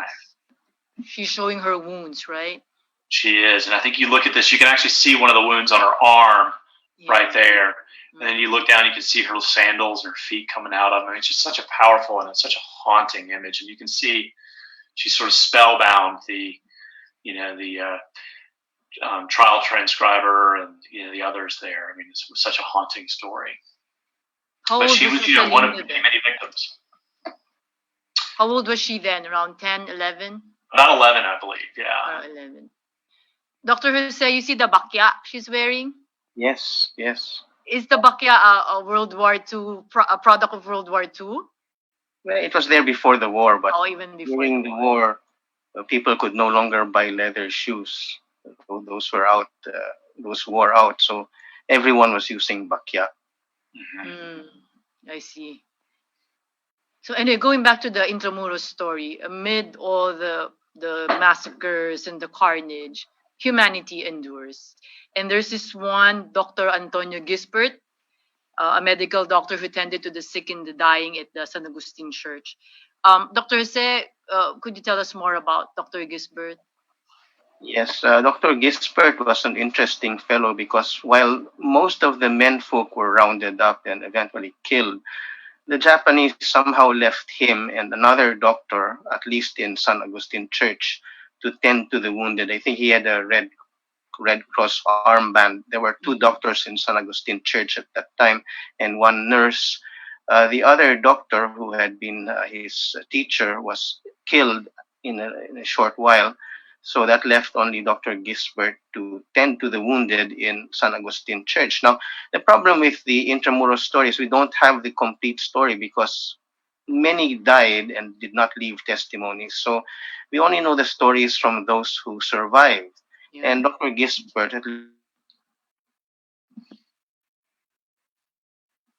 while he was tending the wounded, he ran out of supplies. And there was a hospital in Intramuros, but that had been bombed, and so he was running out of medical supplies. And he said later that the people who really helped him were the prostitutes. Now, the prostitutes in Intramuros were rather close to the Japanese because they satisfied them in other ways. So he befriended these prostitutes, and they provided him with bandages, with sheets, and even with sake and some liquor, which he was able to use to sanitize his very little number of equipment. So there was this humanity there, that one doctor, one nurse in San Agustin, braving all the odds, trying to survive and trying to help others survive. There were others also in San Agustin Church. Again, we know the story there because many people survived that. The problem was, what food did they have? What water did they have? They didn't have running water anymore, so they were getting water from deep wells. They were getting water from wherever they could find it. A lot of it was dirty water. What food were they eating? They didn't have food that they had stocked. So they were very hungry. They were eating whatever they could find that was edible. Some people who had gotten into San Agustin Church actually brought in with them their pets. And when the conditions became so serious, they offered their pets up to be killed and eaten because, they loved their pets so much, but there was nothing to eat. And so they couldn't even cook some of this, so they had to eat it raw. So that's how bad these conditions were. But again, human spirit is very strong, and the will to survive was there. Yeah.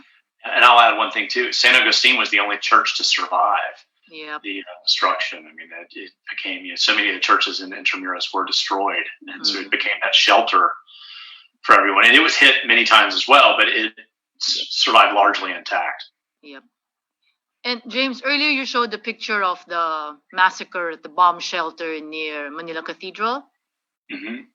Yeah, and these were old men, sick and the elderly and very old Yes. men, right?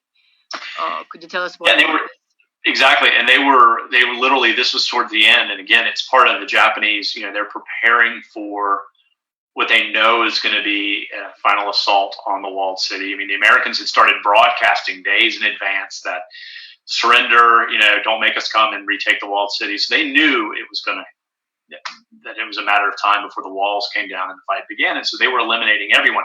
And as they worked their way through, the healthier men and whatnot, they got on into the sick and the infirm and the elderly. And they literally brought them out and they forced them into bomb shelters and buried them alive.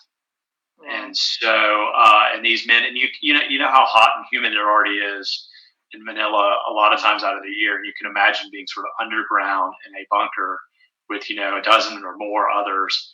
And as the doors are then closed and the sand is coming down the ventilation shafts. And, and the men were able to sort of create a little pocket to get some fresh air in there, but they couldn't leave because the Japanese were all around. And so, just what a horrible way. And many of them did die. A couple of them survived, but what a horrible, horrible thing to do, to be literally buried alive. Right. So very sad. And in many of the massacres, not only in Intramuros, but even outside the walls as well, the testimonies of the people, the survivors would always say that the worst part was they would hear the Japanese laughing. Yeah. And in some cases they were bonsai or they were drinking, and they could smell the alcohol on them, like in a sing-along death house. That was one of the trademarks there. And Intramuros did not only suffer the slaughters and the massacres, but also it was put to the torch, right? Early in February. Yes. So where did the people go? Like, I read about some testimonies they were saying that the smoke was so horrible, they can't breathe. Well, of course, there's the earlier destruction of many of the buildings there. So they got everybody into the Manila Cathedral and into the San Agustin, and then they destroyed, they blew up the Manila Cathedral. They burned many of the buildings. And then, of course, there was the retaking of the walled city and the artillery fire there on February 23rd when the Americans are coming back in. And so, they suffer, the residents of the walled city suffer it in the beginning and throughout. And also just imagine the terror.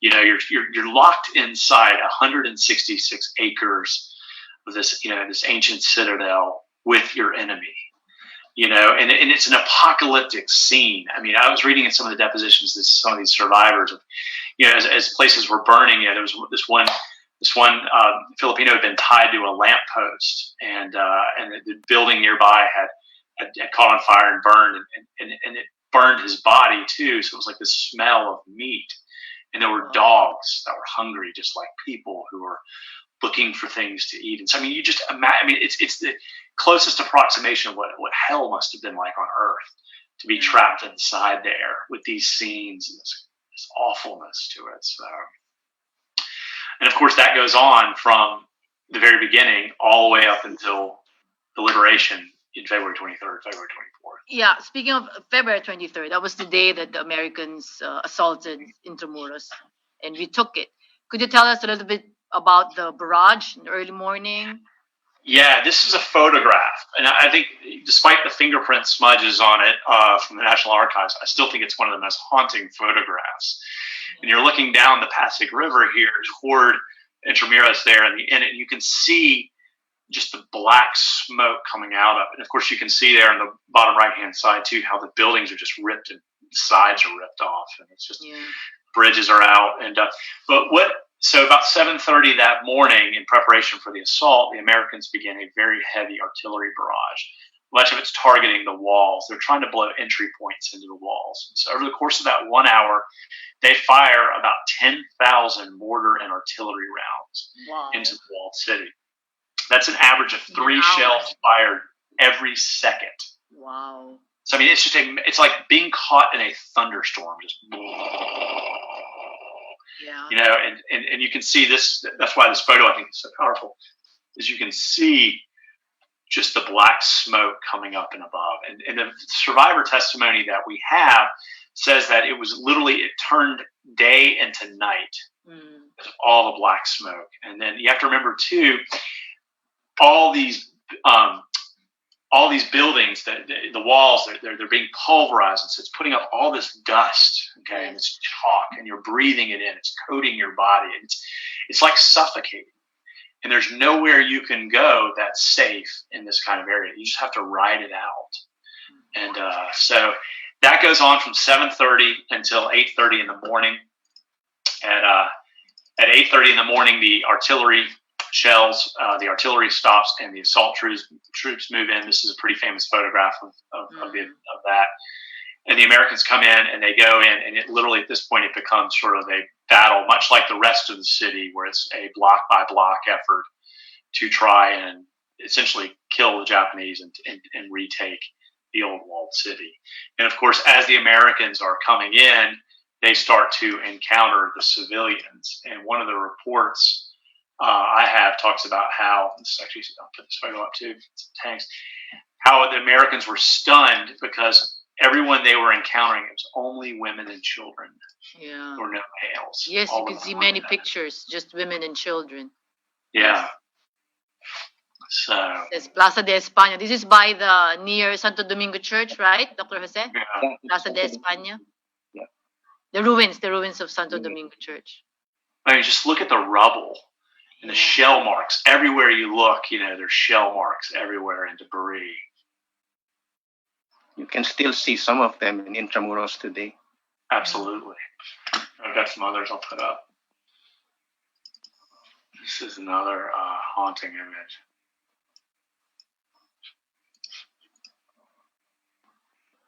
Oh, wow.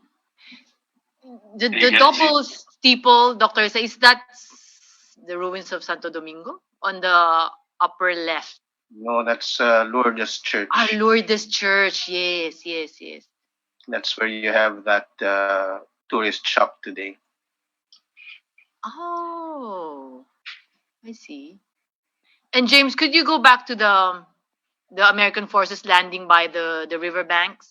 Yeah, you mean the image? Yeah, the image. Yeah, I'll put it back up.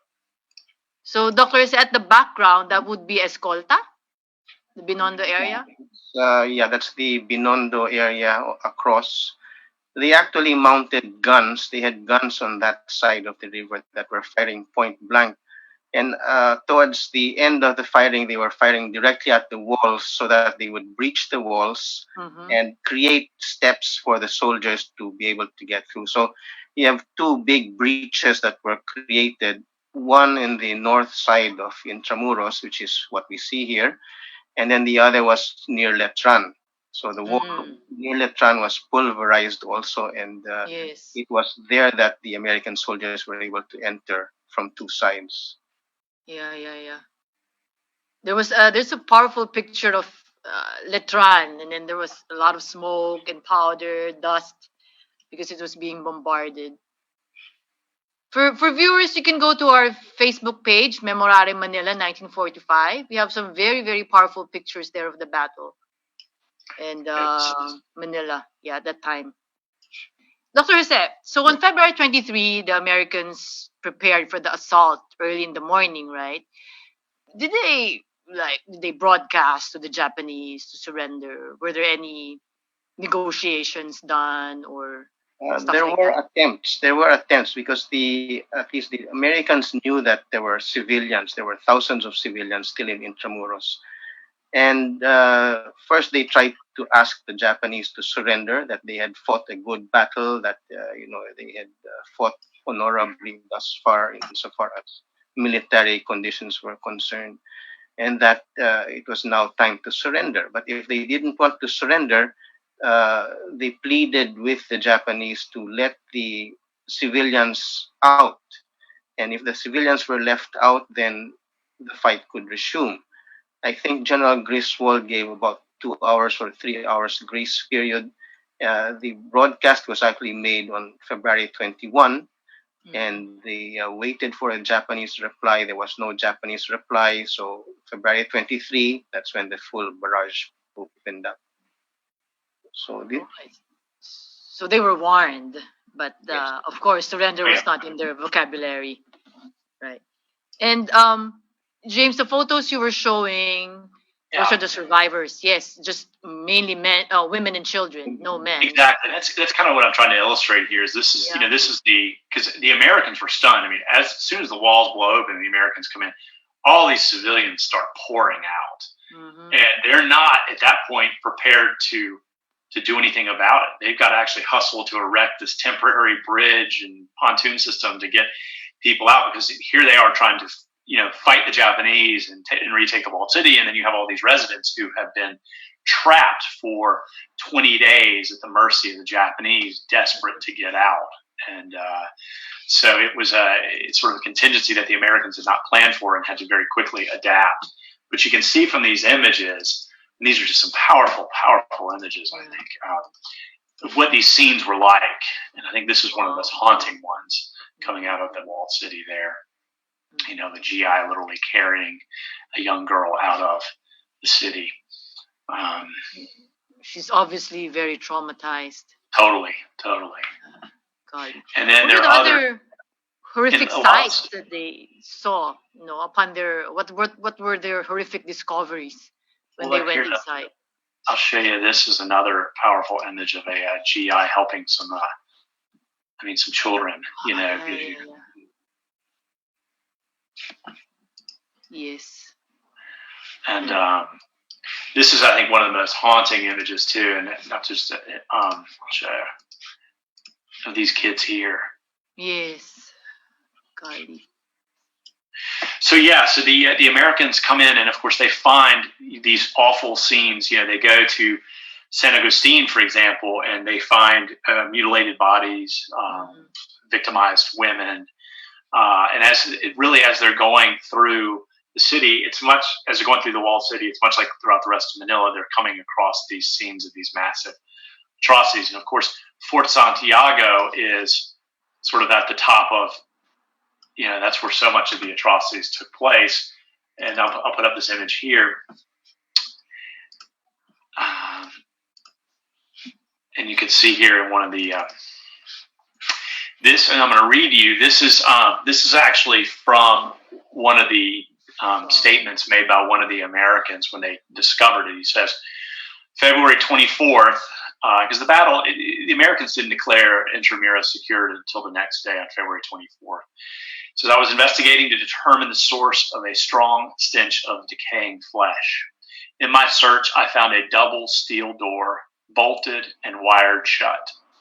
Some enlisted men assisting me cut the wire to the bolt-like latch. The two doors were sprung inward slightly, probably the result of artillery fire, but with considerable effort, we were able to slide the bolt and kick open the door. As the doors opened, a terrific stench seemed to blast from the inside. Oh, wow. Behind the steel doors were steel bars, and behind these were the bodies of Filipinos. The room was dark, but I could see about 30 bodies next to the open door. The first body discernible, I believe, was that of a woman. The others I could see appeared to be males. And if you look, this is the exact door he's talking about. You can see the wire that they had to cut, the latch they had to pull back. Yeah. And the view inside. And so, and they found, several spots inside the area around Fort Santiago that had bodies in them. I think one of the worst they found had anywhere from 400 to 600 bodies. No one was going to go in there and tally them because the stench was just so bad. So in the end, they brought in gasoline and burned them. The accounts vary. And some would probably be in advanced stages of decomposition already. Totally, absolutely. Wow. And now, to our viewers, these dungeons are now open for viewing. maybe after the quarantine if you have time. And when you go down, it's really chilling. It totally is. It's haunting. It is. Yeah. And just just spine tingling. You feel some, a lot of negative energy there. Yeah. All right. So on February 23, Intramuros was retaken, but fighting was still being done outside of the walls. So, Dr. Jose, the next agenda would be the retaking of the government buildings, which are now the National Museum Complex, the Museum of Fine Arts, Museum of Natural History, and the Museum of the Filipino People, or Sociology. Or was it the other one? All right. So, how did that go? Was bloody also room by room, floor by floor? Could you tell us a little bit about that, Dr. Jose? Yes, the final stage of the fighting in the Battle of Manila focused on these three buildings. They were the former legislative building, the former finance building, and the former agriculture building. These are all parts of the Manila National Museum today. Each one of them had to be blasted with artillery at point blank range, because in the case of other buildings in Manila, they could be approached from neighboring buildings from the top floors. In the case of these three buildings, they are all isolated, they are by themselves. Some of them were linked by tunnels, so actually the Americans could blast one of the buildings, and then the Japanese would only hide in the tunnels or move to another building.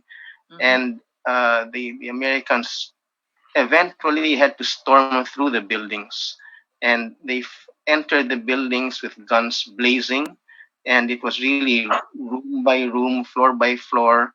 And even after all that shelling by the artillery, the Japanese still put up a very fierce fight.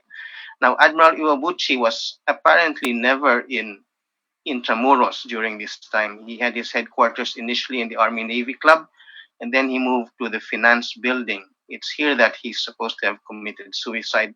His body was never found. But the last of these government buildings saw very severe fighting, a lot of artillery barraging, and the buildings were almost totally ruined. But since they were reinforced concrete, they still stood, and they could be repaired as they have been repaired after the war. Doctor says some quarters would say, why did the Americans just not starve the Japanese out? Why did they have to blast the buildings? Could you care to comment on that? Well, these buildings were right in the center of Manila. So if you wanted to say that you had Manila and you did not have these buildings under control, they were central to Manila. And so you just simply couldn't bypass this. If you had to use the ports, which the Japanese had destroyed anyway, you'd have to pass through Taft Avenue, you'd have to pass through all these major thoroughfares. And as long as these were in Japanese hands, the center of the city was not safe. In fact, even 1 month later, you'd still see that there was a curfew imposed because there were still snipers. Even though Intramuros was considered secured by February 24, there were still snipers. There were still left out. There's still people fighting. So it was not really secure until many days or weeks afterwards. So I see. Yeah. Adding to what Rika said, they would send out patrols to try to find the Japanese stragglers, and they would call it beating the tin, because the Japanese would often hide under, and you can see in this image all the pieces of tin metal that was used for roofing, and they would hide under it. So the Americans would come along and they beat on the tin and try to bring them out. Also, the Japanese were hiding on some of the wrecked ships in the harbor. And so they literally had to go out, and so some of them would swim out there and sort of take up refuge. And Rico's exactly right. Those three government buildings there in the center of town would have allowed the Japanese to harass Filipinos and Americans for a pretty large area. And they had approximately 6 months worth of supplies, the Americans estimated. So they could have been there. Starving them out would have been a long proposition. Yes. James, could you tell us about Iwabuchi's last days? His last remarks to his Yeah, so he's holed up there, and he basically initially tells all of his men that, hey, we're going to fight to the death. That if we run out of bullets, we're going to use our swords. If we break our swords, we'll literally tear out their throats with our teeth. But the American artillery assault is ferocious. I mean, they bring in these long toms, essentially these cannons, and are firing at point blank range. So they're so powerful, in fact, that initially they blow through the buildings, and which then becomes a risk to troops. If you've got a building surrounded, you've got troops on the backside, so they have to sort of pull back. But you can imagine, I mean, just that constant pounding and whatnot. And he realizes as the buildings are crumbling around him, and I'll put this image of City Hall back up, which just gives you an idea of just how violent this artillery is. I mean, look at the back of City Hall here. I mean, the side of it. I mean, it's just totally destroyed. There's no way that they can hold out at this point. And so he basically goes back to his men and he says, at this point, I apologize for leading you all to doom. If you can escape, keep up the fight, do it. If not, take your lives here. And at that point, Iwabuchi then retreats to his quarters on the northwest corner of the building, and he slit open his belly. His remains, however, were never found. Much of the building, of course, was pulverized, and by the time I'm sure they got in there, everything had sort of rotted away. But that's kind of how it ends. At that point, some of the Japanese troops did, in fact, surrender. Many others, however, chose to die. The Americans didn't have much interest at this point in wanting to round them up. So as the Japanese would retreat into these underground bunkers, they simply bulldozed the exits shut and suffocated them, or they poured fuel down there and lit them on fire. But they just weren't willing to risk. They had seen too much. They had battled the Japanese in the stadium, in the bunkers at the Rizal Stadium. They had fought them all on the way, and they weren't willing to risk lives by sending them down in there after them. And they just exterminated in place, as one of the reports said. So the battle ended with the retaking of these government buildings, right? Yes. Yes, all right. Dr. Jose, there's this urban legend that most Filipinos believe to be true. The saying that they would say, ang malupet naman yung mga Koreano, saying that the Korean conscripts were the ones who were atrocious. Is there any truth to that? Well, it's not factually correct. There were actually more Taiwanese here than there were Koreans. Korean conscription began very late in the war, about 1943, and on a massive scale. The Japanese had tried recruiting Koreans earlier, but were distrustful of the Koreans. So they were all small-scale recruitment. And when they began recruiting in 1943, they made sure that the Koreans did not belong to a wholly Korean unit, but were mixed in with other Japanese so they could be watched. So the number of Koreans here was extremely small in number. Most of them were labor troops who were assigned to do engineering jobs, building bridges, and so forth. A few of them served with the Kempeitai, or the military police. A number of them were prison camp guards. But as soldiers, there were very few. Again, there were more Taiwanese soldiers. And among those who were captured in Manila were some Taiwanese who served with the Japanese Navy. They had been recruited. And I talked to some children of guerrillas, and they would say their fathers told them that they were Koreans because they were taller, or they were hairier, they spoke a different language. So it's all, not factual, but based on, I don't know, like observations. And they don't all talk Nippongo, right? Yeah, and actually, a lot of the troops that came here towards the end of the war came from southern Japan, from Kyushu. There were divisions that came from there. They were taller, they were hairier, and they spoke a different dialect. The Japanese there was very difficult to understand. I can't understand it myself. I see. So I suppose that should lay to rest that fake news which has been going around for years and years. I have a Korean friend who said that's so unfair, and really because it's the biggest fake news ever, Yeah, biggest and I think the propaganda. Japanese they want to keep that myth alive. It takes Yes, the blame off of their troops for so much of the bloodshed there. yeah, that's right, and it's very unfair to the Koreans as well. Yes, so with the retaking of the government buildings on March 3, the guns finally fell silent, but the Pearl of the Orient was never the same. It was transformed into a wasteland, the most destroyed Allied city in the Pacific. What were once homes and places of business or worship were now nothing but wreck and ruin. So this was the price of Manila's liberation. To James, could you describe to us what post-war Manila was like, the immediate post-war Manila? Yeah, What were the conditions? I'm putting up one of Rico's photos here too. Yeah, the battle basically destroyed more than 600 city blocks. Included among those were 11,000 buildings, and those were neighborhoods. They were banks. They were churches. They were schools.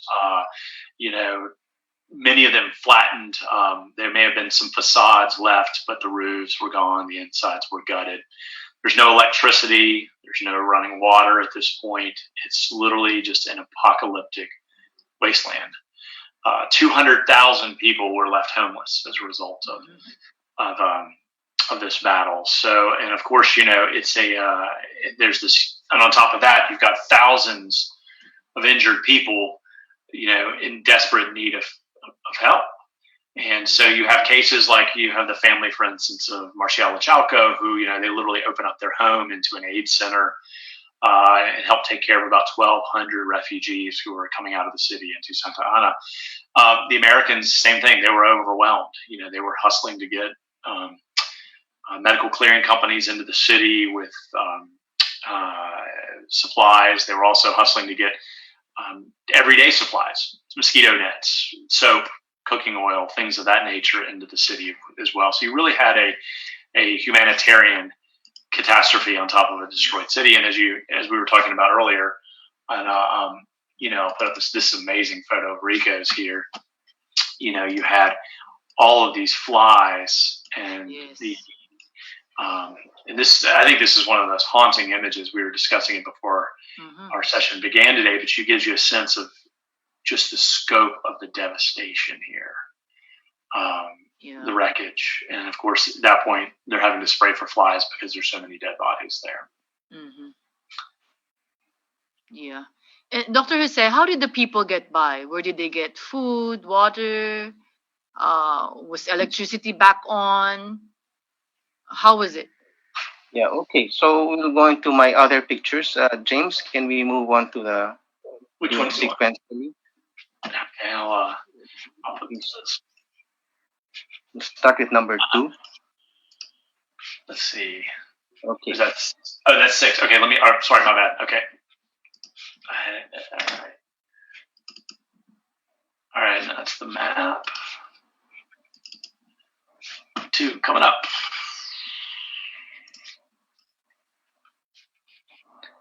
Okay, so there was no time to bury the dead properly, so many of them were really buried where they lay.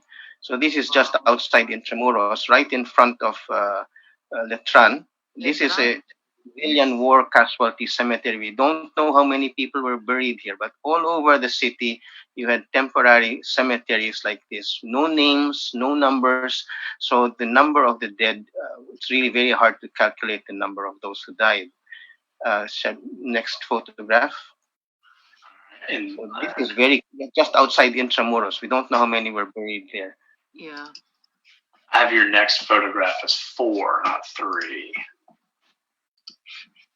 Okay, no, 3. You showed 3 already, but can we go back to 3 because that is the bulldozer. Got it. Okay, yeah, they're out of order on my email. Is what it is. Okay, pulling it up now.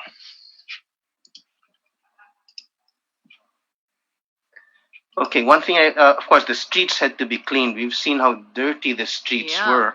They were Full of all full rubble. of rubble, and most of central Manila was like this. The streets were full of dust, crumbled buildings. So bulldozers came in to immediately clear out the roads. And you will note this particular bulldozer is also an armored bulldozer because the Japanese snipers would pick on the driver of this bulldozer. So Oh this is a wow. specially equipped bulldozer to prevent snipers from killing the driver. This is right in Intramuros. You can see the Pasig behind and Mhm. Binondo behind. So the streets were cleaned, and what is amazing is that in a matter of weeks, you had most of the streets cleaned of this rubble. So let's go to number 4. Okay. Stop sharing. Dr. Jose, were Filipinos hired to do some Yes, work as well, right? yes. Okay, this is an interesting aerial picture. You see on the lower right-hand side, that's Intramuros. What's interesting is that there were a number of buildings that still stood up. Of course, some of them were Mhm. gutted, but like the one in the center or right under the wing, there's that white building which seems fairly intact. I don't know Mhm. what that would be right now. You'd see the Manila Cathedral over to the right under the Yes. wing, really Mhm. totally destroyed. We're looking at Fort Santiago here, so you see the damage done to. This is just Intramuros. Mhm. Beyond that, you'd have Paco and so forth. But again, this is what Manila looked like just after the battle. This was probably a few days after the smoke, after the Wow. fighting ended. Next slide, next picture. Yep. Hmm. That would be number 5. Yeah. Let's see. I've got I them think I all. showed you already. This is the. That's number This 5. is since it was impossible to sanitize the whole city, it was decided to spray it with DDT. DDT was a disinfectant, very strong insecticide at that time. It's not allowed anymore today because it's a Yeah. dangerous Banned. chemical. But Yes. at that time, American soldiers coming home were sprayed with DDT, and it was a standard insecticide disinfectant. And 3 planes, about the middle of March 1945, flew over the city, spraying DDT over all of this area. Probably this was more to sanitize the dead bodies that were still unrecovered. This area is unoccupied, it seems, because probably this is probably the Paco area, and people had probably moved to Santa Ana and safer areas. And then number 6. Yep.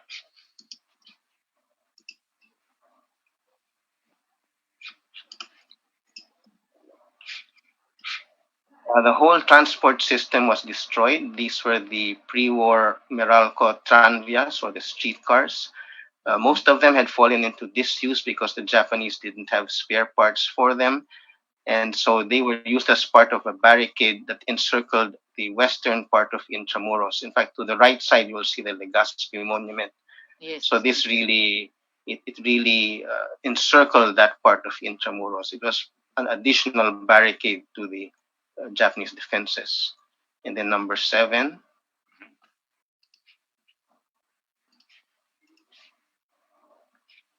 since you had all these homeless people, Intramuros became a squatters area in a sense. Once it was cleaned up, this is home amidst the ruins, really, literally in Intramuros, using what shelter you could have. And Intramuros would have this reputation of having a lot of squatters, homeless people living there all the way until the 1960s.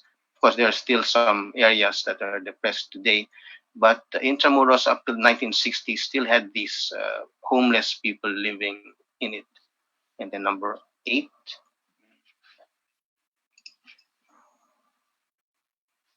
Um, when the Americans came back to the Philippines, they brought with them what were called Philippine Civil Affairs Units or PICAO. And these were American officers in command, but most of the staff were Filipinos in the United States. They were brought to Leyte, they were brought to any place that had been occupied by the Americans. This is in Manila, and the PICAO units that were here immediately began this either free or at very minimal cost because by this time no one had money. So most of these were given for free at this point. That's why the lines outside the Picao offices were very long. But this was the initial relief portion of Manila in 1945, trying to give relief goods. We see the same thing happening today after disasters strike. Yeah. Number Dr. Jose, 9. who funded this? Is it the Philippine government, the U.S. Army? U.S. Army. U.S. Army. And then again, so we talked about water. All the water mains were broken. So again, the U.S. Army came in, brought these huge water tanks and attached all these pipes to them.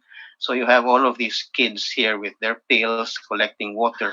Prior to this, the only other source of water in Manila was through the fire hydrants. So you have a number of pictures showing women washing their clothes outside fire hydrants or lines outside fire hydrants. This is a couple of weeks later when the things are more organized.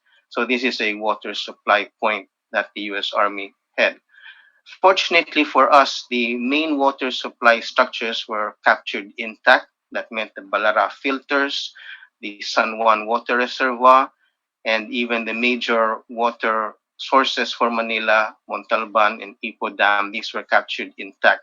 So what had to be done was to work out the piping system, and you'd have water restored within a few months. And then from here we go to number 10.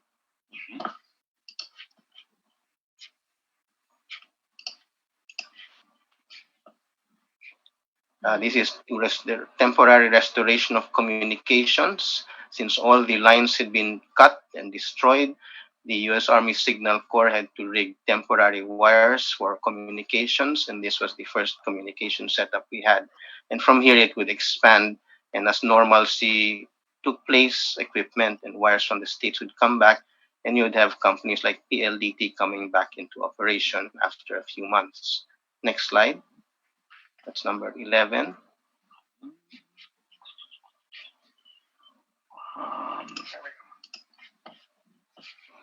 Now, insofar as electricity was concerned, the first days of the battle had totally zero electricity.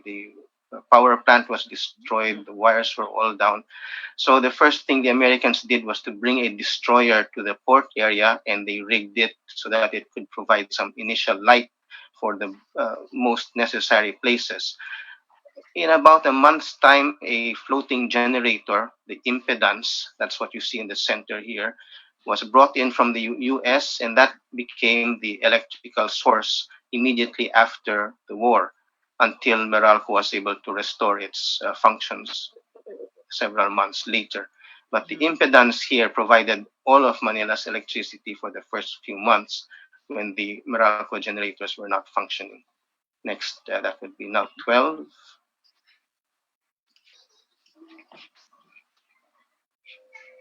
Aside from the U.S. Army and the U.S. providing food and other supplies, the United Nations Relief and Rehabilitation Agency also provided a lot of material to us. That's the UNRRA that we see here. That still exists today. So there was a lot of international help that came to us, at least for the relief phase. Next phase after relief was rehabilitation, which would now take longer because that would now mean reconstructing buildings and everything else. And then number 14, or 13 rather. Yeah. Okay, this is what I mentioned earlier. Parts of Intramuros this is outside Parian Gate, were turned into instant vegetable gardens or water lily gardens. And so you have people here homeless trying to get whatever food they could. You see the ruins of the walls behind. Yeah. Many of these walls have now been reconstructed. And then now to number 14.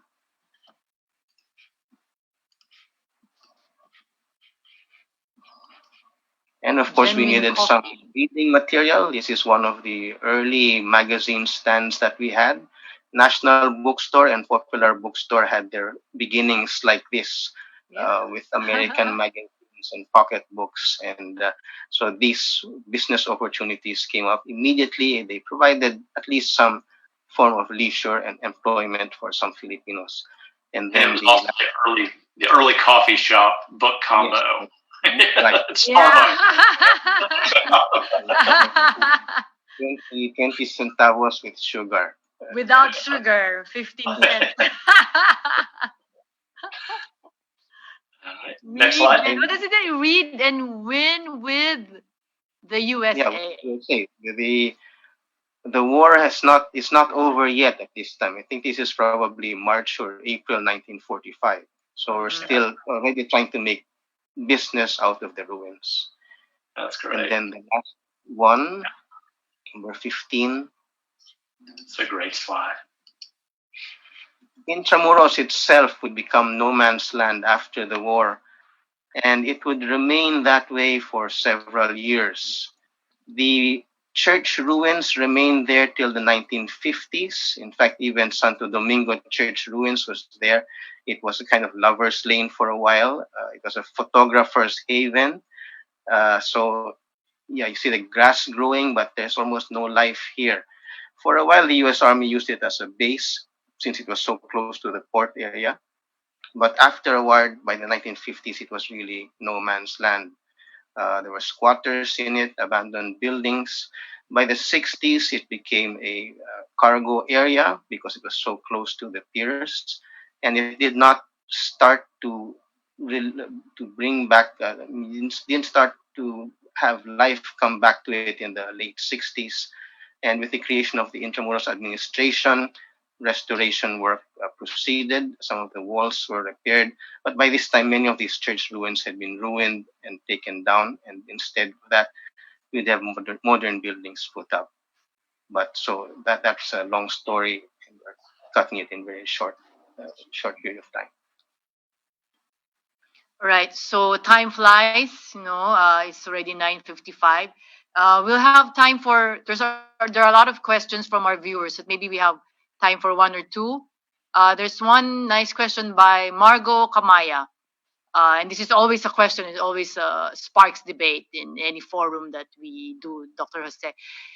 She asks if the Philippines was bypassed by the American army and instead went directly to Tokyo, would the Philippines or Manila have been spared destruction? Of course, that's a hypothetical question. We can't ever change what happened. But the Americans could not have gone back to Tokyo. They could not have gone directly to Tokyo. They'd have to pass either the Philippines or Taiwan.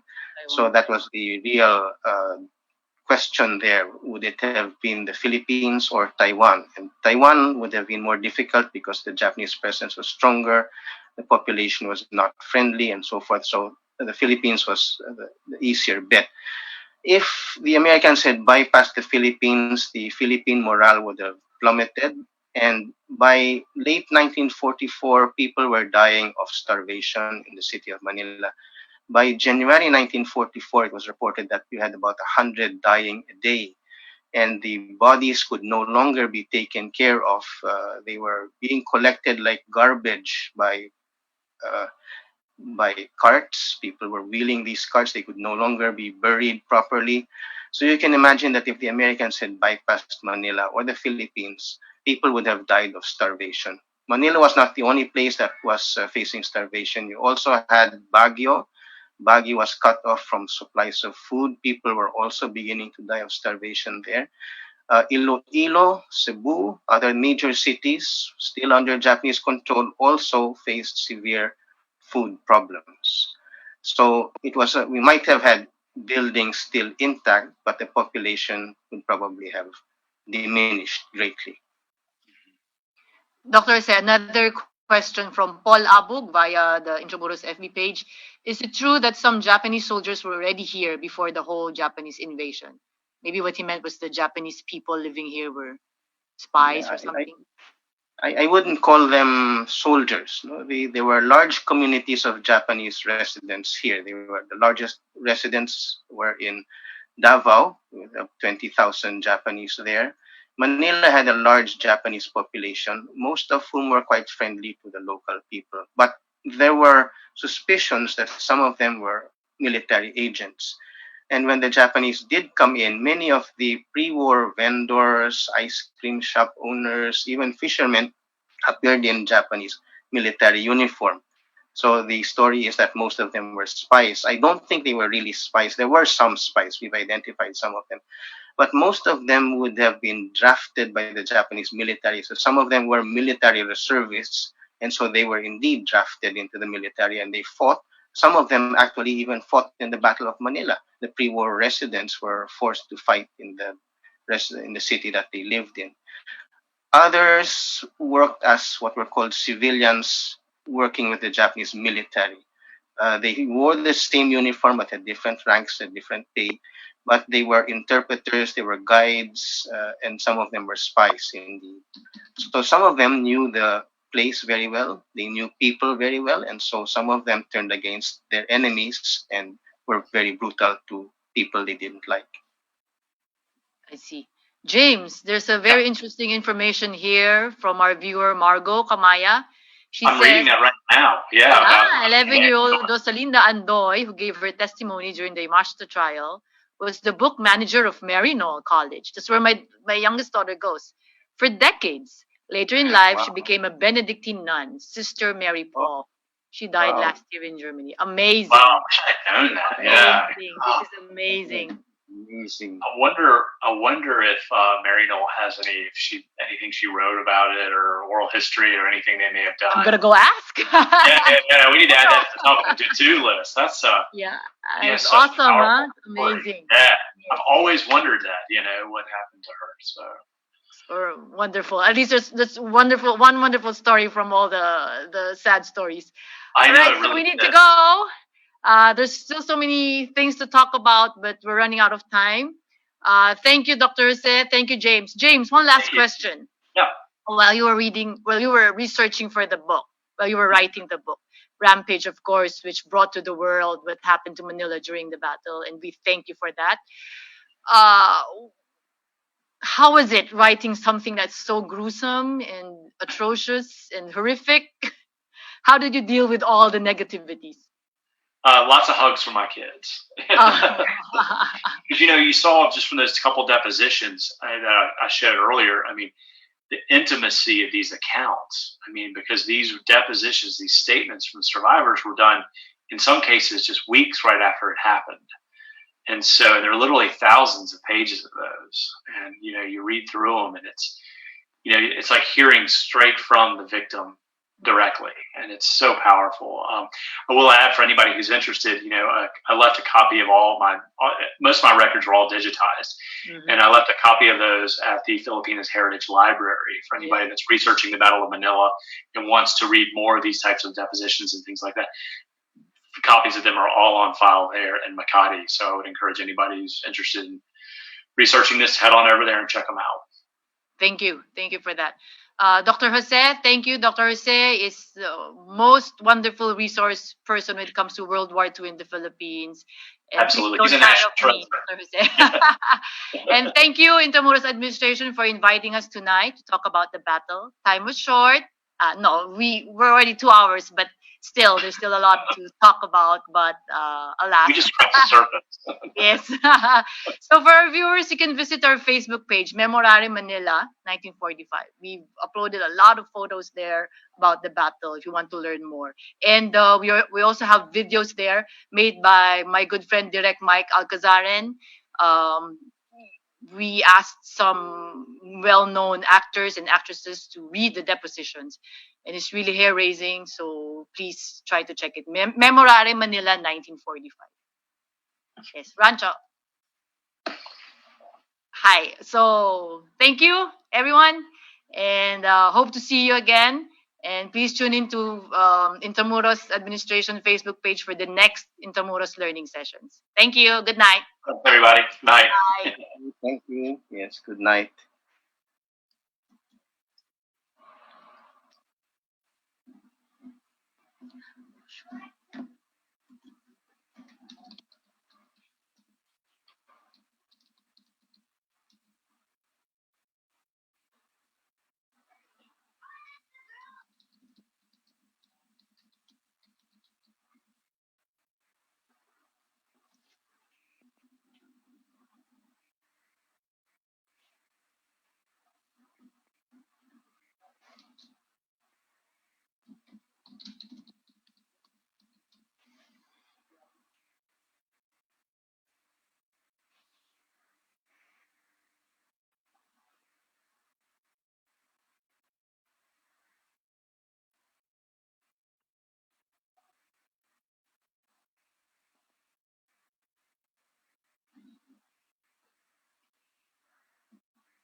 Hindi, yung dulo, nagsalita si Rancho pero nakamute siya.